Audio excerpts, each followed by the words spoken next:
I thought my twin was saving my dream until I heard my husband say the baby should stay with her. What they did not know was that I had already found the one clause that could destroy their entire new family. I did not scream. I smiled and started building the kind of revenge that comes with signatures and a judge's order. On the night my baby was born, my husband made a decision so shocking my twin went completely silent. My name is Mackenzie Murphy, and at 31 years old, I had successfully managed almost every variable in my life except for the one that mattered most. Growing up in the suburbs of Philadelphia, I was the girl who organized her crayon box by color gradient and had her college applications finished 2 months before the deadline. I did not believe in luck. I believed in strategy. My life was a series of carefully plotted milestones on a timeline that I kept tucked away in the back of my mind like a sacred text. I would graduate with honors by 22. I would land a junior analyst role by 23. I would meet a man who was ambitious but kind by 25. We would marry by 27. Buy a colonial-style house with good bones and a fenced yard by 29. And by 30, we would have our first child. It was a beautiful, symmetrical plan. It was the American dream distilled into a checklist. And for a decade, I hit every single target with the precision of a sniper. I met Gavin when I was 25, exactly as predicted. He was handsome in a way that felt safe, broad shoulders, a steady smile, and a career in architectural consulting that complemented my own high-stakes work and risk management. We married when I was 27 in a ceremony that ran 5 minutes ahead of schedule. We bought the house in a quiet, leafy neighborhood just after my 29th birthday. Then came 30. The timeline stalled. The stall became a delay, and the delay became a concern. After 12 months of negative tests, white plastic sticks that I stared at until my eyes burned under the harsh bathroom lights, the concern became a medical investigation. I remember the day the timeline shattered. It was a Tuesday in mid-October. The sky outside the window of the specialist's office was a bruised purple, threatening rain. Dr. Evans was a kind woman with silver hair and hands that smelled of antiseptic soap. She did not use jargon to hide the truth, which I appreciated. Even as the words tore through me, she explained that it was a structural complication, a severe uterine anomaly. It was not something that could be fixed with hormones or a simple surgery. My uterus was not built to sustain a pregnancy to term. Attempting to carry a child would be dangerous, potentially fatal, for both the baby and me. I sat there, clutching my leather handbag, feeling the air leave the room. It was a physical sensation, like a vacuum sealing around my chest. I looked at the anatomical model on her desk, the pink plastic cross-section of a female body, and felt a wave of nausea. I had spent my entire life defining myself by my capability, by my ability to execute a plan, and now, my own biology was a faulty spreadsheet. I was broken hardware. Gavin was sitting next to me. He is 33, 2 years my senior, and he has always been the picture of composure. When Dr. Evans delivered the news, he did not cry. He did not squeeze my hand in that desperate, clawing way people do in movies. He nodded. He asked 2 questions about the certainty of the diagnosis, ensuring there was no margin for error. When we walked out to the parking lot, the rain had started. It was cold, the kind of damp chill that seeps into your bones. "We will figure this out, Mackenzie," Gavin said. His voice was level. "There are other ways." I looked up at him, searching for shared grief, for the reflection of the shattering heartbreak I felt. I wanted him to be messy. I wanted him to be angry. Instead, his eyes were clear and terrifyingly calm. There was a coldness there, a flicker of something that looked less like love and more like calculation. It was as if he were looking at a car that had just failed inspection, weighing the cost of repairs against the trade-in value. I brushed the thought away immediately. I told myself I was projecting. I was the one who felt inadequate, so I was inventing judgment where there was only pragmatism. Gavin was a planner, just like me. He was simply processing the data, but that look stayed with me. For the next 3 months, I functioned on autopilot. I worked for Summit and Vail Risk Solutions, a firm that handles crisis management and liability assessment for mid-sized corporations. My job is to look at a company, identify the structural weaknesses, predict where the collapse might happen, and reinforce it. The irony was suffocating. I spent 10 hours a day advising CEOs on how to avoid disaster, yet I went home to a silent house that felt like a crime scene of my former dreams. I became a ghost in my own life. I woke up at 6 in the morning, drank black coffee, went to the office, stared at actuarial tables, and came home. I stopped looking at the nursery we had half-planned the room at the end of the hall that we had painted a soft, neutral cream color. I kept the door shut. One evening, I found Gavin in the kitchen, scrolling through his tablet. He looked up, offering a tight smile. "I was thinking," he said, "we should look into the logistics of adoption, or surrogacy. We need to start moving if we want to stay somewhat on track." On track, as if we were discussing a construction project delay due to bad weather. "I am not ready to talk about logistics, Gavin," I said, my voice sounding thin and brittle to my own ears. "I am still grieving the fact that I will never feel a kick. I will never know what it is like to share a body with my child." He sighed, a short, sharp sound through his nose. "Grieving is fine, Kenzie, but dwelling is inefficient. We want a family. This is a hurdle, not a wall." He was right. Technically, but emotionally, he felt miles away. I started seeing a therapist named Dr. Aris because I could feel myself slipping into a place where getting out of bed felt like lifting 1,000 pounds. Dr. Aris was different from the corporate coaches I was used to. She did not care about my productivity. "You feel like you have lost your womanhood," she said during our 4th session. It was not a question. "I feel like a defective product," I corrected her. "I was built to do this one thing, biologically speaking. It is the primary directive, and I cannot do it." "You are more than a vessel, Mackenzie," she told me sternly. "You are a wife, a sister, a brilliant risk analyst. This diagnosis changes your path, but it does not end your life. You need to separate your identity from your uterus." It took weeks of tearing myself apart in that beige office to start believing her, but slowly, the fog lifted. I began to treat my situation like a case at Summit and Vale. If Plan A is compromised, you do not abandon the mission. You activate Plan B. Gavin and I started the research phase. We sat at our dining room table, surrounded by glossy brochures from agencies and printouts of legal statutes. Adoption was the first avenue we explored. I approached it with my usual rigor. I read the statistics. I looked at the wait times. 2 years, 3 years, sometimes 5. The uncertainty was a variable I could not control. The idea of falling in love with a potential match, only to have the birth mother change her mind at the 11th hour, terrified me. In my line of work, we call that a catastrophic failure point. "It feels too random," I told Gavin one night, pushing a stack of papers away. "I cannot handle the uncertainty. I need to know that at the end of this, there is a baby."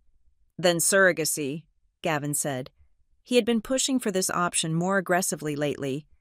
"It is your egg, my sperm. It is our baby. 100%. We just need an oven." I flinched at the word oven. It was so clinical, so detached. But again, he was technically correct. We began interviewing agencies that facilitated gestational surrogacy. This was where my professional paranoia kicked into overdrive. I read the profiles of potential surrogates like I was vetting a CEO for a merger. I looked for cracks.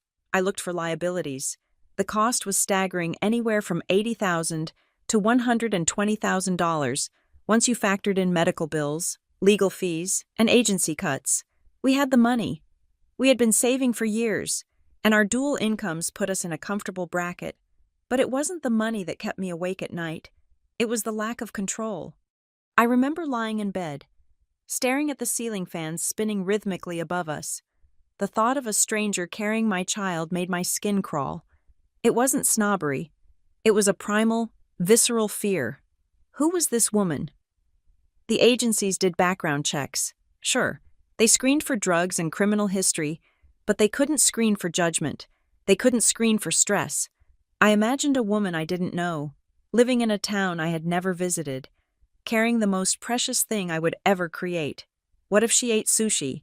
What if she had a glass of wine when she thought no one was looking? What if she got into an argument with her boyfriend and her cortisol levels spiked, bathing my developing baby in stress hormones? I work in risk. I know that you cannot eliminate all risk, but you must mitigate it. Handing my biological child to a stranger felt like handing the keys to a nuclear power plant to a teenager and hoping for the best. "I don't think I can do it, Gavin," I whispered into the darkness of our bedroom. He rolled over, his voice heavy with sleep. "Do what?" "Trust a stranger," I said. "I can't. I look at these profiles, and all I see are variables, unknowns. If I can't be there every second, if I can't feel the baby moving, how do I know she's safe?" Gavin didn't answer immediately. Then he said, "We don't have many other options, Kenzie, unless you want to give up." I didn't want to give up, but the anxiety was eating me alive. I found myself scrutinizing every woman I saw on the street. Was she trustworthy? Would she be a good vessel? It was maddening. 2 weeks later, on a Sunday, my parents came over for dinner. My twin sister, Briar, came with them. Briar and I are identical physically, but that is where the similarity ends. While I am sharp angles, tailored suits, and 5-year plans, Briar is soft edges, linen dresses, and intuition. She works as a florist, spending her days surrounded by things that bloom and fade. She has always been the one who feels things deeply, the one who cries at commercials, the one who remembers everyone's birthday. We were in the kitchen. Gavin was in the living room watching football with my father.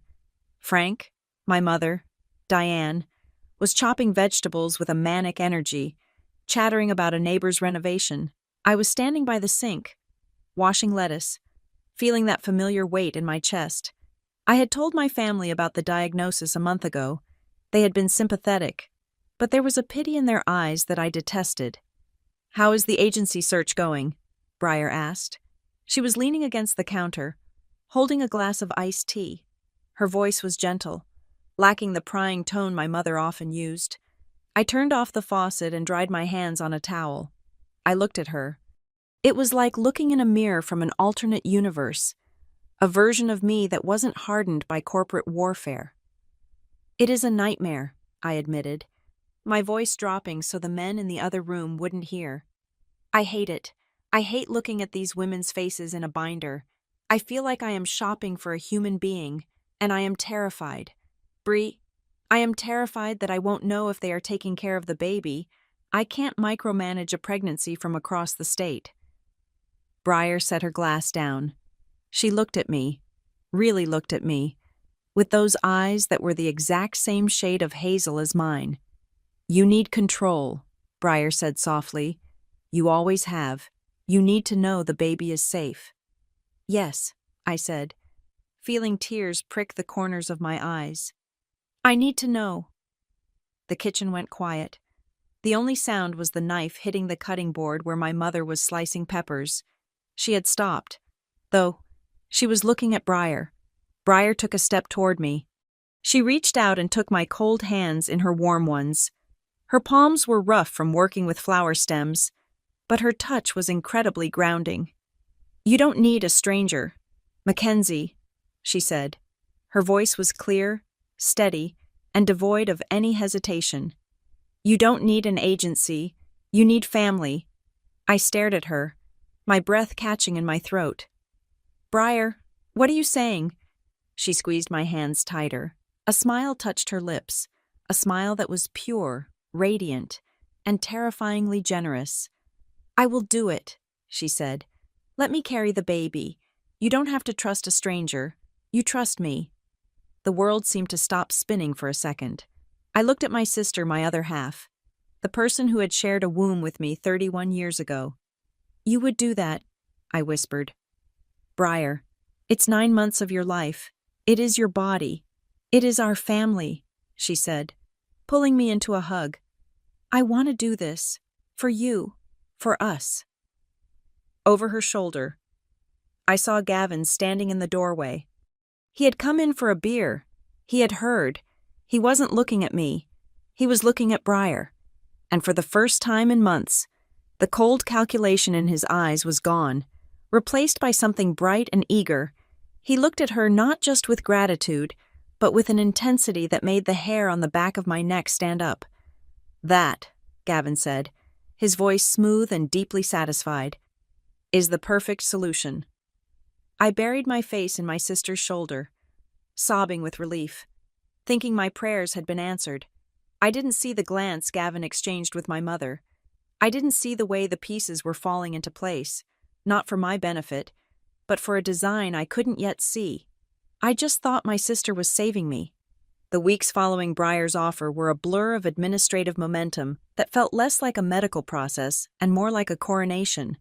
My sister did not just step into the role of surrogate, she ascended to it. It was as if she had been waiting in the wings for 31 years, preparing for this specific performance of benevolence. She became my shadow, but a shadow that radiated light. Briar took time off from her flower shop, claiming she had competent assistant managers who could handle the daily orders, just so she could drive me to every preliminary appointment. She sat in the waiting rooms of the fertility clinic, flipping through magazines with a serene smile while I vibrated with anxiety. When I had to undergo the retrieval procedure, a painful and invasive process to harvest the eggs that would eventually become my child, Briar was there with a cooler full of homemade bone broth and heating pads she had sewn herself, filled with organic rice and lavender. It was overwhelming. It was perfect. And that perfection was the first thing that should have triggered my alarms. In my line of work, when a quarterly report shows 0 variance and perfect projected growth, we audit it immediately. Nothing in nature or business is that flawless. But I was not acting as a risk manager. I was a desperate woman who had been thrown a lifeline. I grabbed it with both hands, ignoring the friction burn. Gavin was the variable that confused me the most. My husband is a man who researches the best brand of dishwasher detergent for 3 days before making a purchase. He reads the terms and service agreements for software updates. Yet, with the most monumental decision of our lives, he suspended all critical thought the night after Briar made her offer. I sat Gavin down in our living room. I had a notebook open, ready to list the pros and cons, the financial implications, and the psychological risks of involving a family member. "We need to talk about the boundaries," I started, pen hovering over the paper. "Mixing family with this kind of legal arrangement is complex. If Briar changes her mind, or if she gets attached..." Gavin cut me off. He was pacing the room, an energy in his step that I hadn't seen in years. "Mackenzie, stop. Just stop. You are looking for problems where there are solutions. Briar is your twin. She shares your DNA. She loves us. Who could possibly be a better candidate?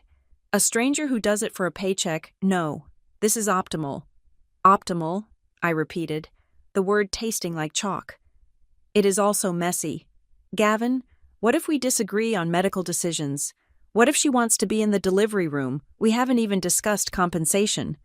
"We will pay her whatever is fair," Gavin said dismissively, waving a hand.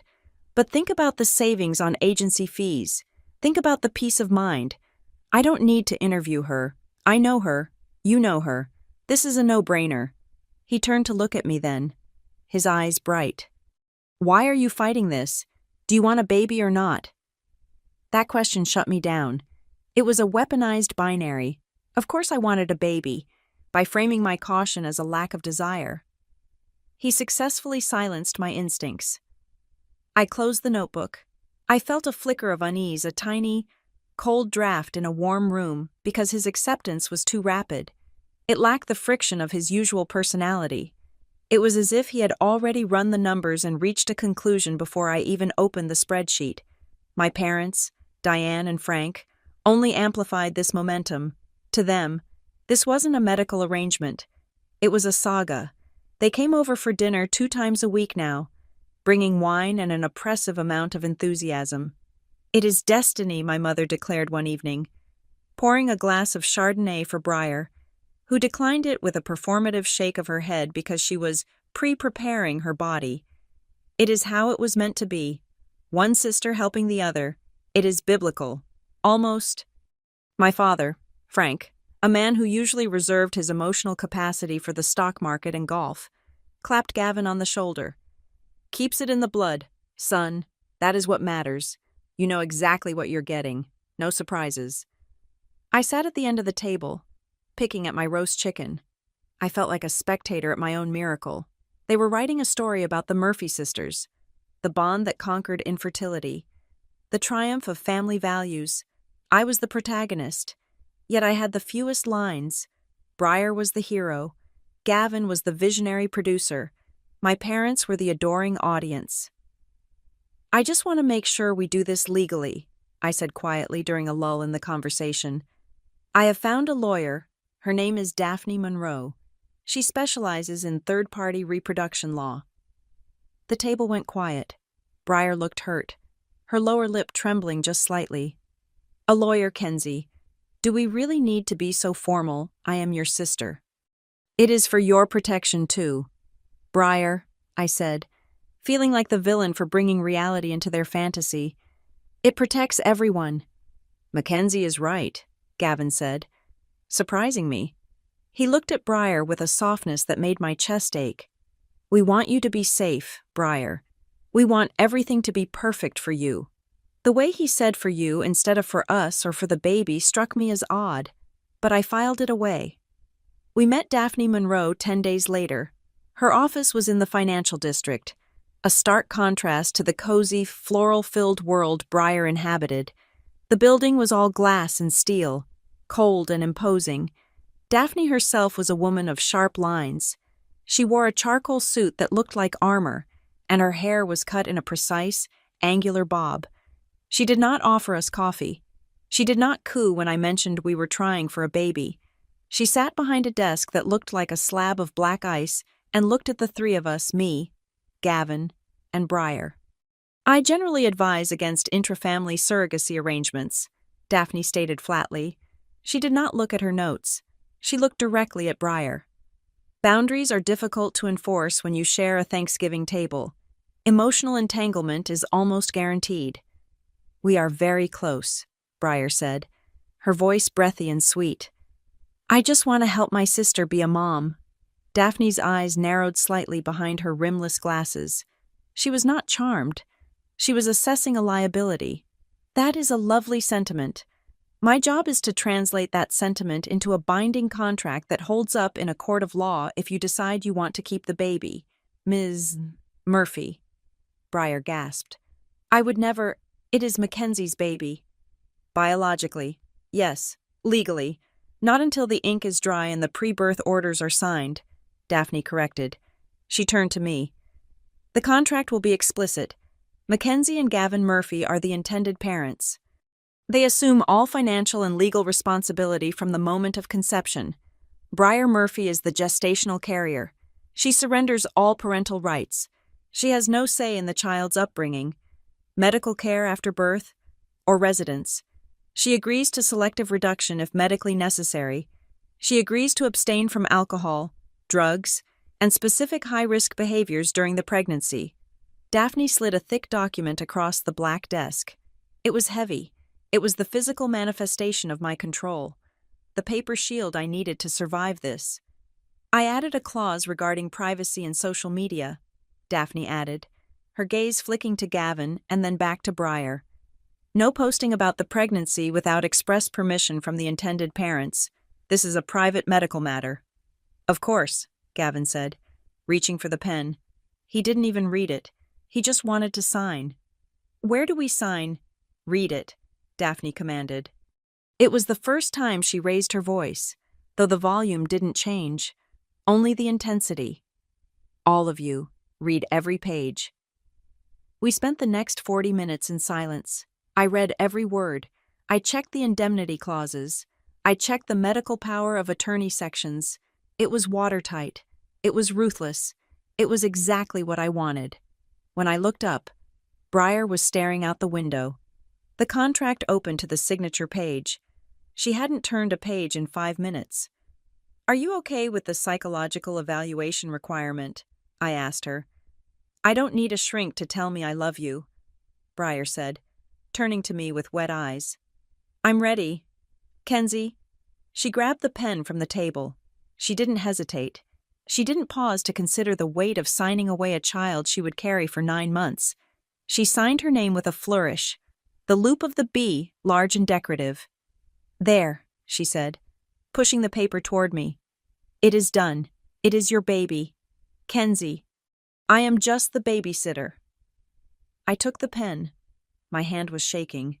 This was it. The timeline was restarting. I signed my name next to hers, my signature tight and cramped compared to her flowing script. Gavin signed last. Thank you, I whispered to Briar, tears finally spilling over. Thank you for giving me my life back. Briar reached across the desk and squeezed my hand. We are going to be so happy, all of us. Daphne Monroe watched the exchange without a flicker of emotion. She took the contract back, checked the signatures, and placed it in a folder. I will file the necessary motions with the court to establish parentage before the birth. Do not deviate from this agreement. If you change a doctor, if you change a hospital, if you change a single term, you tell me. Informal agreements are the death of custody cases. We walked out of the office into the bright, blinding afternoon sun. I felt lighter than I had in 2 years. The legal weight was off my shoulders. We had a plan. We had a contract. Let's celebrate, Gavin said. He sounded exhilarated. Dinner on me. Anywhere you want. Sushi, Briar said with a giggle. Before I can't have it anymore. We went to a high-end Japanese restaurant 3 blocks away. The mood was electric. I ordered a bottle of sake for the table, feeling a strange, delirious joy. I watched my husband and my sister laughing over the menu. Gavin was relaxed, his shoulders down, his smile easy. He made a joke about spicy tuna, and Briar threw her head back, laughing a little too loud, her hand brushing his arm. It was a casual gesture, a sister-in-law laughing at a joke. But then the laughter died down, and the silence stretched for 2 seconds too long. Gavin didn't look away. He was looking at Briar's face flushed from the walk and the excitement with an expression I couldn't quite place. It wasn't just gratitude. It wasn't just familial affection. It was a look of possession. It was the way he used to look at the architectural models of buildings he had designed, but hadn't yet built. He was looking at her like she was the structure, and I was just the zoning permit that allowed the construction to begin. It lasted maybe 3 seconds. Then he blinked, turned to me, and smiled. To us, he said, raising his glass. To the family. To the family, I repeated, clinking my glass against his. The sake tasted sharp and hot. I drank it all, drowning the sudden, irrational thought that I was the only person at the table who didn't know what the toast really meant. I told myself I was paranoid. I told myself it was the trauma of infertility making me jealous of the connection they now shared. But as we walked to the car later, Gavin walking a step ahead with Briar while I trailed behind to check an email from work, I saw him open the car door for her. He placed his hand on the small of her back to guide her in. His hand lingered there, just for a moment, against the fabric of her floral dress. It was a small thing, a nothing thing. But as I watched them, the joyful script my parents were writing in my head began to blur, and the cold, hard text of Daphne Monroe's contract was the only thing that felt real. The biology of creating life became a regimen of chemistry and timing. The romance was gone, replaced by the sharp sting of needles and the cold gel of ultrasound wands. I became the administrator of my own miracle. Every morning at 6:30, I sterilized the kitchen counter, lined up the vials of progesterone, and prepared the syringe. Briar would sit on the bar stool, hiking up her pajama top with a grimace that looked more like martyrdom than discomfort. I was the one who plunged the needle into her hip. I was the one who massaged the site afterward. It was a strange intimacy, clinical yet profound. I told myself this was my first act of mothering tending to the vessel that held my future. The transfer day was a Tuesday. The clinic was quiet. I held Briar's hand while the doctor, a man with a soothing baritone voice, guided the catheter on the monitor. A tiny flash of white light appeared our embryo, my genetic material. Gavin's genetic material, placing itself into my sister's lining. I squeezed Briar's hand so hard her knuckles turned white. 10 days later, the phone rang. It was the nurse. Her voice was bright, professional, and life-altering. The beta numbers were strong. We were pregnant. I dropped the phone and screamed. It was a raw, primal sound that had been trapped in my throat for 2 years. Gavin swept me up in a hug, spinning me around the kitchen island. Briar stood in the doorway, smiling a beatific, serene smile, her hands already resting protectively over her flat stomach. "We did it," she whispered. That weekend, Briar made a suggestion that seemed logical at the time. She lived in a walk-up apartment across town, on the 3rd floor. It was drafty, and the stairs were steep. "I should stay here," she said, looking around our spacious, climate-controlled living room. "Just for the first trimester, or maybe the whole time. I want you to be part of this. Kenzie, I want you to see the morning sickness. I want you to feel the first kick. If I am over there, you miss all the magic. It is your baby. You should witness the process." Gavin nodded immediately. "She is right. Plus, I don't like the idea of her walking up those icy stairs in January. We have the guest room. It has its own bath. It makes perfect sense." I hesitated for a fraction of a second. My home was my sanctuary, the one place where I could retreat from the chaos of the world. But how could I say no? She was carrying my child. She was making the ultimate sacrifice. Denying her comfort felt ungrateful. "Of course," I said. "Move in." That decision marked the beginning of a slow, subtle displacement. I threw myself into the role of the expectant mother with a ferocity that bordered on obsession. I bought a leather-bound journal and began writing letters to the baby every night. I documented everything. "Today your aunt ate ginger snaps for nausea. Today you are the size of a blueberry." I attended every ultrasound, sitting in the chair next to the bed, straining my eyes to read the grayscale monitor. I bought a crib made of sustainable oak that cost $800. I bought neutral-toned onesies. I was building a nest, but nests require resources. The surrogacy costs were ballooning. We were covering Briar's rent on her empty apartment because she didn't want to give up her lease. We were paying for organic groceries because Briar insisted the baby needed clean fuel. There were supplements, acupuncture appointments to hold the pregnancy, and maternity clothes that she needed earlier than I expected. I am a risk manager. I looked at our savings account and saw the trajectory. We were bleeding cash. "I'm going to take on the Sterling account," I told Gavin one evening. We were in the kitchen. Briar was on the sofa, watching a reality show, her feet propped up on the coffee table. Gavin frowned. "The Sterling audit? That is a nightmare project. You will be working 60 hours a week. It pays a 20% bonus upon completion," I said, pouring myself a glass of water. "We need the buffer. The medical bills are higher than we budgeted." "If you think it is best," Gavin said, turning back to the stove. He was making pasta carbonara, Briar's favorite. "I can hold down the fort here." So, I went to work. I left the house at 7 in the morning and often didn't return until 8 at night. I sat in boardrooms, analyzing liability clauses and arguing with CFOs, telling myself that every hour I billed was a brick in the foundation of my child's future. I was the provider. It was a noble role, but while I was providing, Gavin and Briar were living. I would come home late, exhausted, my eyes stinging from staring at spreadsheets, to find the house smelling of roast chicken or baking bread. Gavin and Briar would be on the couch, a blanket thrown over both of them, laughing at some inside joke I didn't understand. "How was work?" Gavin would ask, but his eyes would barely leave the television screen. "Long," I would say. "How was the baby?" "Good," Briar would answer, rubbing her stomach. He or she liked the spicy soup Gavin made for lunch. Lots of fluttering. "Fluttering?" I asked, dropping my briefcase. "Already it is only 16 weeks. "I am very in tune with my body," Briar said with a soft, knowing smile. "I can feel things others can't." I felt a spike of jealousy so sharp it nearly doubled me over. I wanted to be the one feeling the flutter. I wanted to be the one eating the soup. Instead, I was the one eating a cold sandwich over the sink while they finished a movie. Gavin started working from home 3 days a week. To keep an eye on Briar, he told me. Make sure she doesn't lift anything heavy. It sounded reasonable, but the atmosphere in the house shifted.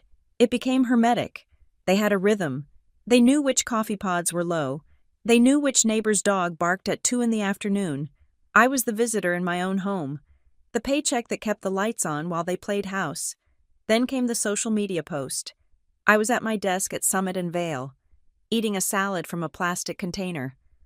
When my phone buzzed, it was a notification from Instagram. Briar had posted a photo. It was an artistic shot, black and white. Her hands were cradling a small but visible bump. She was wearing one of Gavin's oversized flannels. I recognized the pattern immediately. The caption read, "Sometimes love finds a new shape.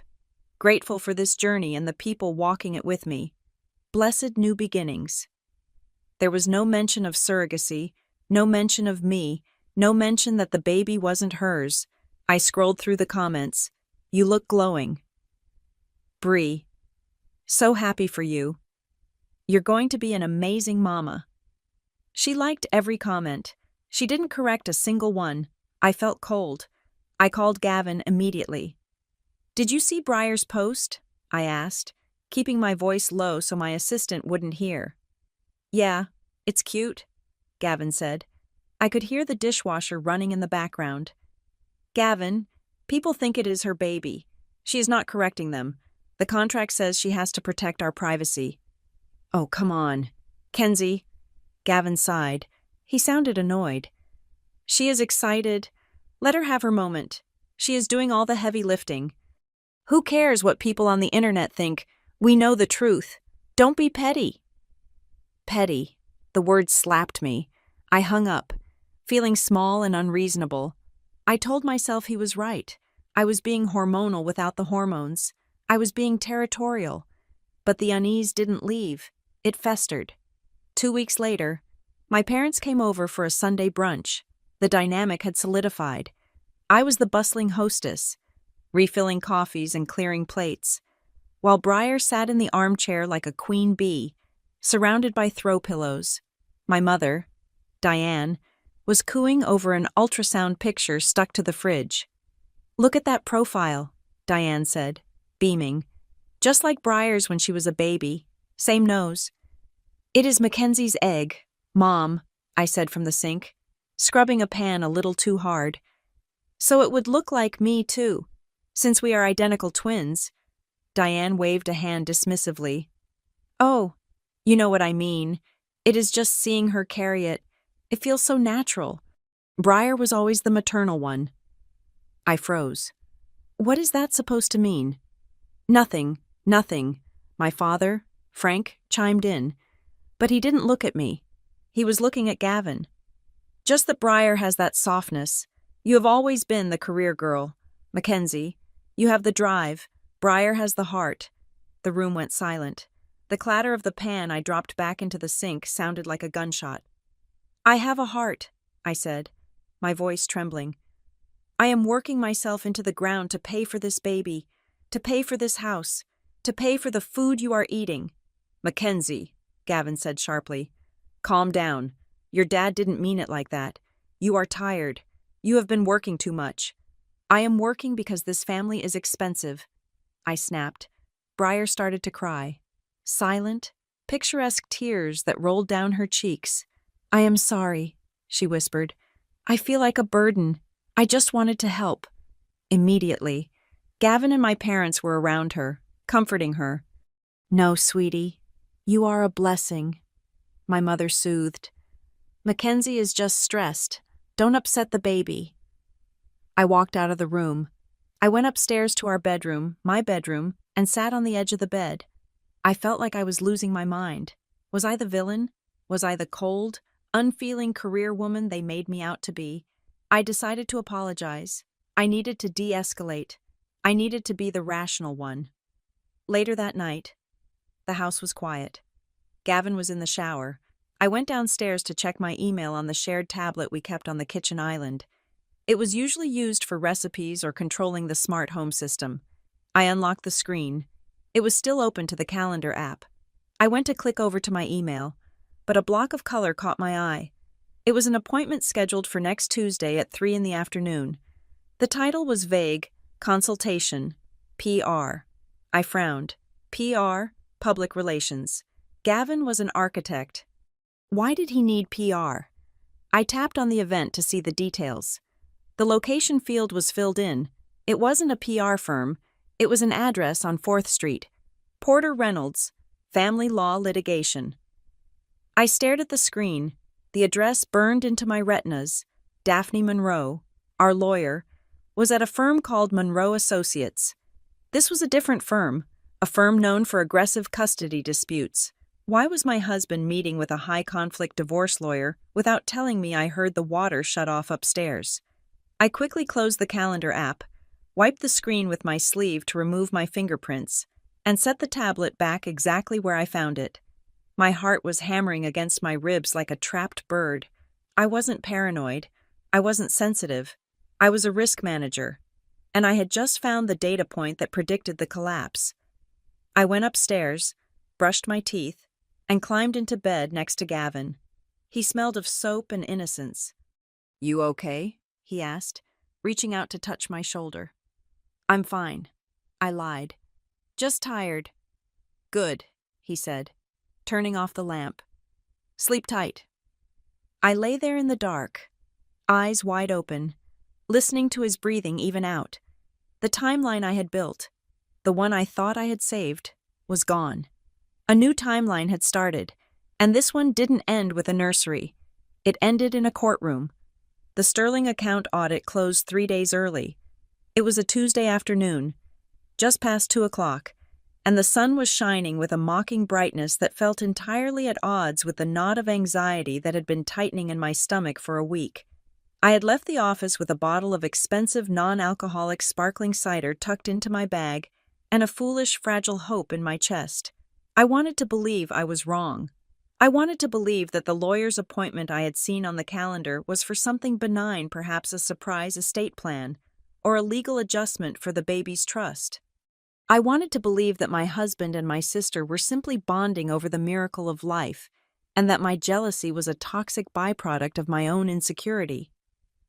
I parked my car down the street, not wanting the engine noise to announce my arrival. I wanted to walk in, see them laughing over a puzzle or watching a cooking show, and feel the relief wash over me. I wanted to feel stupid for doubting them.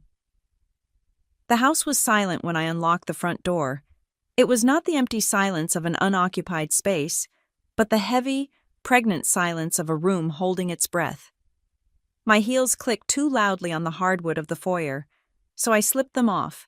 Moving in my stocking feet, I headed toward the living room, the bottle of cider heavy in my hand.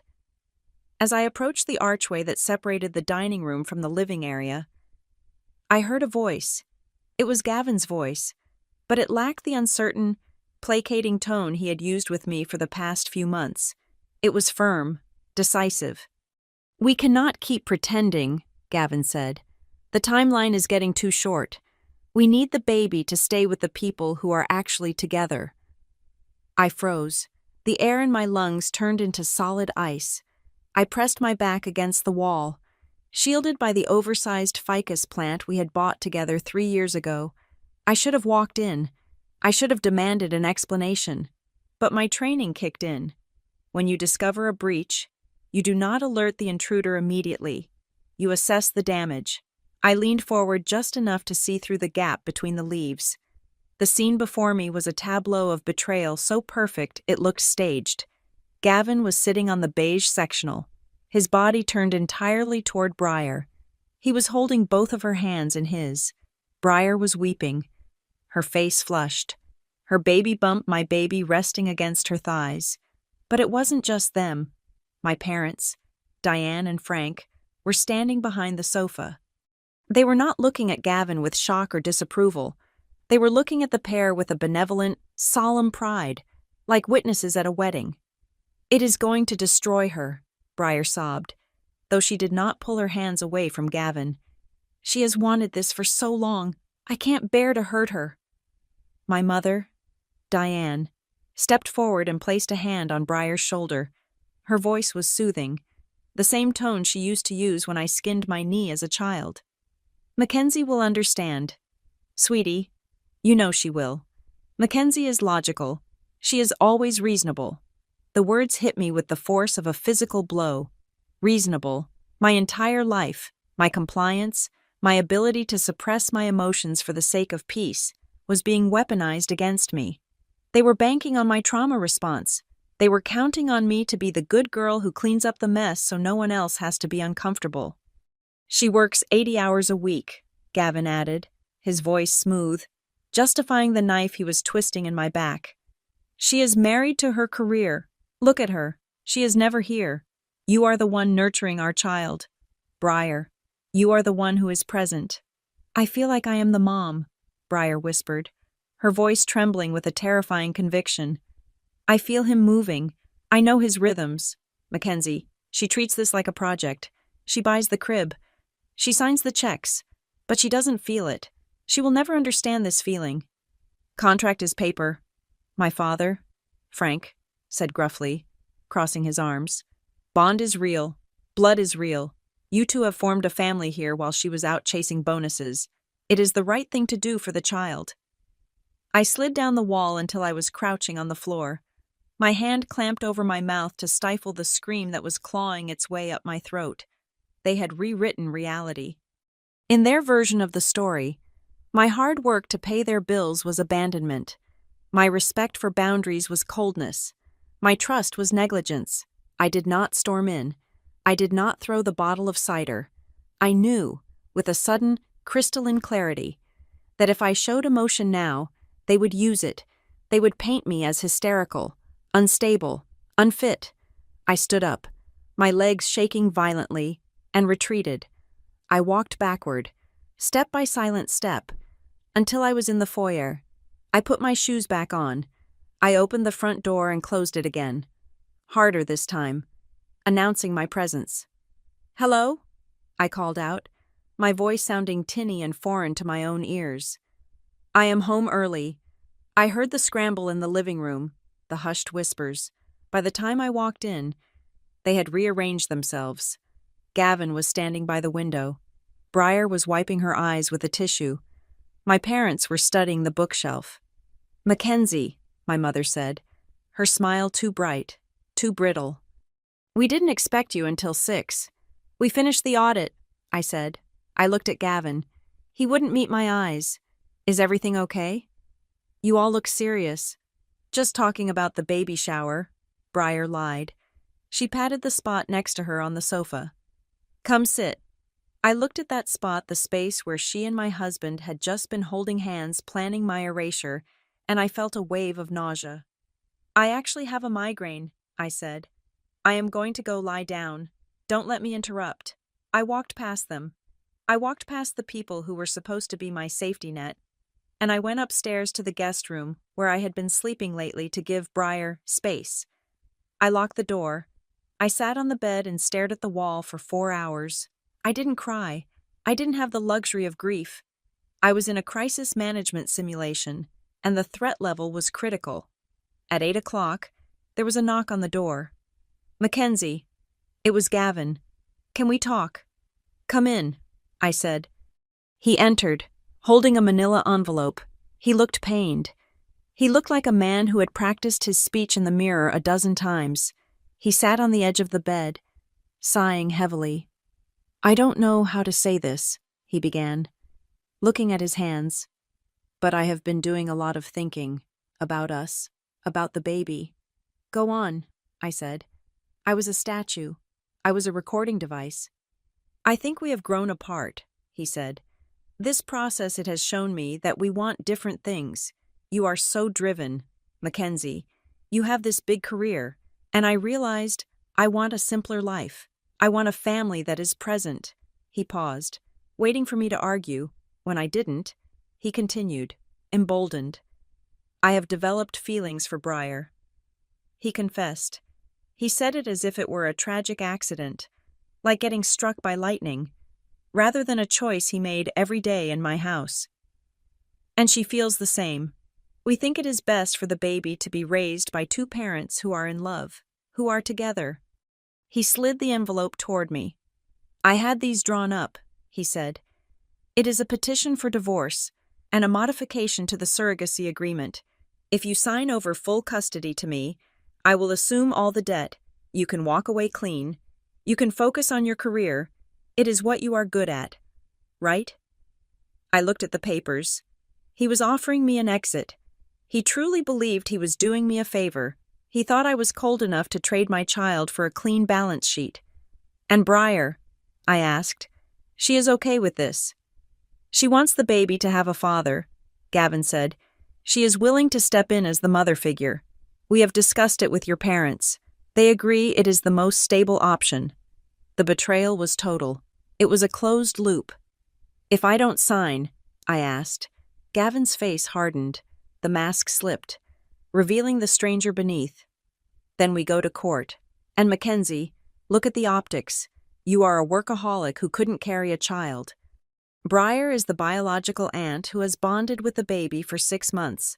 I am the biological father. Who do you think a judge will choose? Do you really want to drag this through the mud?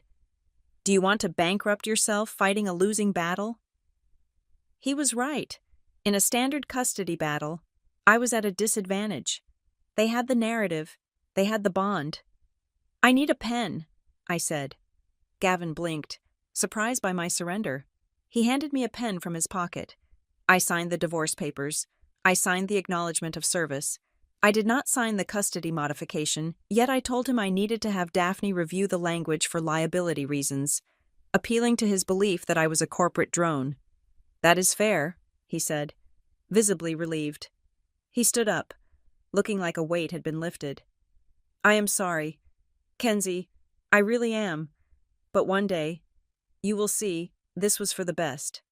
He left the room. I waited until I heard his footsteps fade down the hall. I waited until I heard the murmur of voices downstairs relieved. Congratulatory voices. They thought they had won. They thought reasonable Mackenzie had folded just like she always did. I got up and went to my closet. I pulled out my briefcase and unlocked the hidden compartment where I kept the original, notarized copy of the surrogacy contract Daphne Monroe had drafted. I sat under the desk lamp, my hands trembling not with sadness, but with adrenaline. I turned the pages, past the financial clauses, past the liability waivers, until I found Article 14. Section C. I had glossed over it when we first signed. It had seemed like standard legalese, a clause Daphne had insisted on just in case of catastrophic relationship breakdown. The transfer of custody clause. It read, in the event of a dispute regarding the custody or disposition of the child prior to birth, or in the event of a dissolution of marriage between the intended parents, the gestational carrier, Briar Murphy shall have no legal authority to make medical decisions regarding the birth or the child. Furthermore, the designated birthing facility requires the physical presence and wet signature of the legal mother Mackenzie Murphy to authorize the release of the infant or to authorize any deviation from the standard birthing plan. Failure to obtain said signature results in the infant being placed in the immediate temporary custody of Child Protective Services until a court order is issued. I read it twice, 3 times. Gavin and Briar thought they could just walk out of the hospital with the baby because they were together. They thought they could sideline me, but Daphne had built a wall they didn't even know existed. Without my signature, that baby could not leave the hospital with them. Without my presence, they were legally kidnapping a child. And there was one more line in the addendum. Any attempt by the gestational carrier to alter the birth plan or hospital location without the written consent of the legal mother shall be considered a breach of contract, carrying a financial penalty of $150,000, payable immediately. I closed the folder. A cold, sharp smile touched my lips for the first time in months. They wanted a war. They wanted to use the law to steal my life, but they had forgotten one thing. I read the fine print, and I was done being reasonable. I did not sleep that night. Instead, I packed 2 suitcases with the efficiency of a soldier breaking camp. I took my clothes, my laptop, my birth certificate, and the hard copy of the surrogacy contract. I left everything else, the furniture, the wedding china, the memories behind. By 8 o'clock the next morning, I was sitting in the waiting room of Monroe and Associates, holding a check for $5,000 to cover Daphne's initial retainer for the litigation phase. Daphne Monroe did not look surprised to see me. She ushered me into her office, her face unreadable as I recounted the events of the previous evening. I spared her the emotional details. I did not tell her about the tears or the feeling of my heart shredding in my chest. I told her the facts: my husband and sister were cohabitating. They intended to keep the baby, and they had presented me with divorce papers and a custody modification request. Daphne listened in silence, her fingers steepled together. When I finished, she picked up the contract I had placed on her desk. She flipped to Article 14. "They are arrogant," Daphne said, her voice cool and sharp like cut glass. "They are operating under the assumption that family court is a morality play, where the person who cries the prettiest tears wins. They are wrong. It is a court of law, and legally, they have tied their own hands." She tapped the page with a manicured fingernail. "This clause," she said, "the one requiring the legal mother's signature for hospital release, it is the kill switch. Without you, that baby is a ward of the state the moment it leaves the nursery. If they try to leave with him, it is kidnapping. If the hospital lets them leave, it is gross negligence. We are going to remind the hospital of that fact before Briar even goes into labor." I felt a cold surge of satisfaction. What do I need to do? "Disappear," Daphne commanded. "Do not argue with them. Do not send angry texts. Do not appeal to their conscience. Let them believe you are defeated. Let them believe you are the cold, unfeeling career woman they say you are. The more comfortable they get, the more mistakes they will make. I need you to gather evidence. Not of their affair. The court does not care about adultery as much as you think, but of their intent to violate the contract." I left her office and drove straight to a rental complex on the edge of the city. I signed a 6-month lease on a 400-square-foot studio apartment. It was nothing like the colonial house I had spent years curating. It had gray laminate floors, a single window overlooking a parking lot, and a kitchenette that smelled faintly of lemon cleaner. It was perfect. It was a bunker. I pushed the small dining table against the wall and turned it into my command center. I went to an office supply store and bought a whiteboard, color-coded markers, and 3 external hard drives.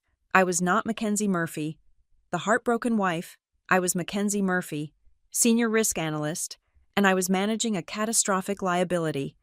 My first task was digital forensics. I created a burner account on Instagram to monitor Briar and Gavin without alerting them. What I found was a goldmine of incriminating stupidity. They were drunk on their own narrative. Briar was posting daily. March 12th. A photo of the nursery. They had repainted the neutral cream walls a soft blue. The caption read, "Building a nest for our little prince. So grateful for a partner who builds things with his hands and his heart." She tagged Gavin. I took a screenshot. I saved it to a folder labeled Intent to Parent, Briar.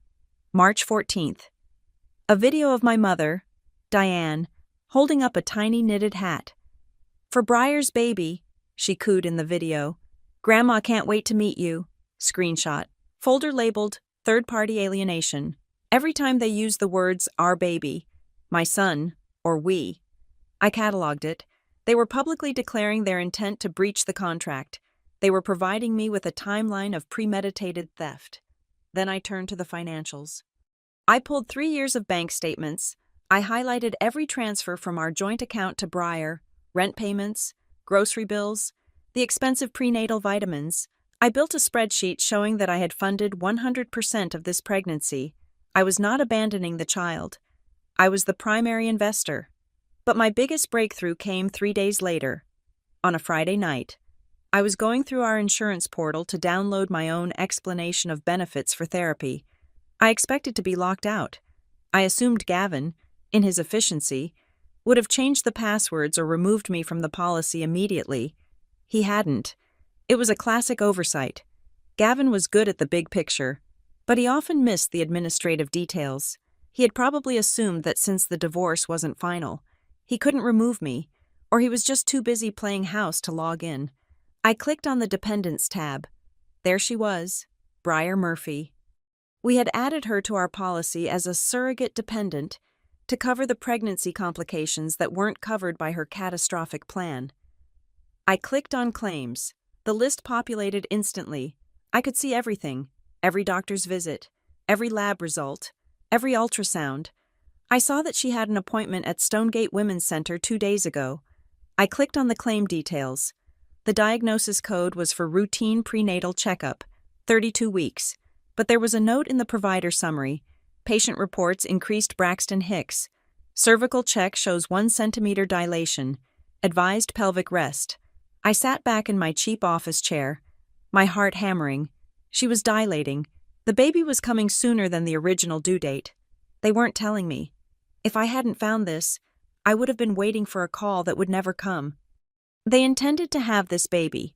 Sign the birth certificate with Gavin as the father and Briar as the mother, claiming it was a natural birth, and leaving me off the paperwork entirely and present it to me as a fait accompli. I picked up the phone and called Daphne. "They are at Stonegate Women's Center," I said, "and she is already 1 centimeter dilated." "Good," Daphne said. "I am drafting a letter to the Stonegate Legal Department and their risk management officer. We are going to put them on notice. We are attaching a copy of the court-ordered surrogacy agreement and a cease and desist regarding any birth certificate registration that does not list Mackenzie Murphy as the mother. Hospitals hate liability. Mackenzie. Once they know there is a legal dispute, they will lock that delivery room down." "Do it," I said. "I am also preparing an emergency ex parte order for custody," Daphne added. "We will have it ready to file the second she is admitted for labor. We will have a judge sign it within the hour. You need to be ready to move." "I am ready," I said. The days in the studio turned into weeks. The silence from my family was deafening. They didn't call. They didn't text. They sent the divorce papers through a process server who knocked on my door at 7 in the morning. I signed for them with a polite smile. I realized they were interpreting my silence as weakness. They thought I was hiding in shame. They thought I was broken. My mother posted a status update on Facebook. "Please pray for our family during this transition.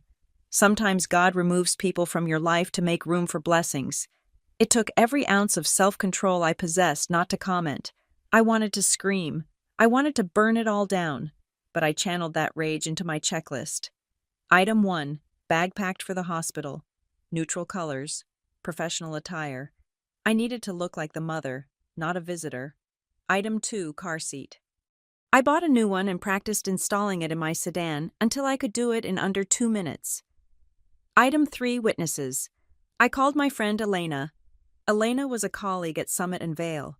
She was sharp, unsentimental, and she knew how to keep a secret. "I need you to be on standby," I told her over coffee. "When I go to the hospital, I need a witness, someone who is not family, someone who can testify that I was calm, rational, and present." "I am there," Elena said, gripping her cup. "Just say the word. I hate what they are doing to you. Mac." "Hate is not useful," I said, repeating the mantra I had developed. "Evidence is useful. I was living 2 lives. By day, I went to work, crushed my meetings, and smiled at my coworkers. By night, I sat in my studio, refreshing the insurance portal and the court docket, waiting for the signal. I felt like a spider sitting in the center of a web. I wasn't trapping them. They were walking into the trap I had simply illuminated. Then, on a rainy Thursday evening, my phone buzzed with a text from an unknown number. I stared at the screen. It was a local area code. The message read, "Briar says you won't fight. She says you know you're not the real mom. You should just let them be happy." I stared at the words. It was likely one of Briar's friends, someone she had spun her sob story to, a flying monkey sent to poke the bear, to see if I would react.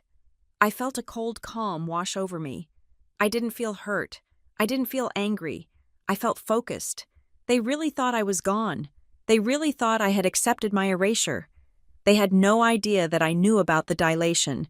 They had no idea I had the insurance logs.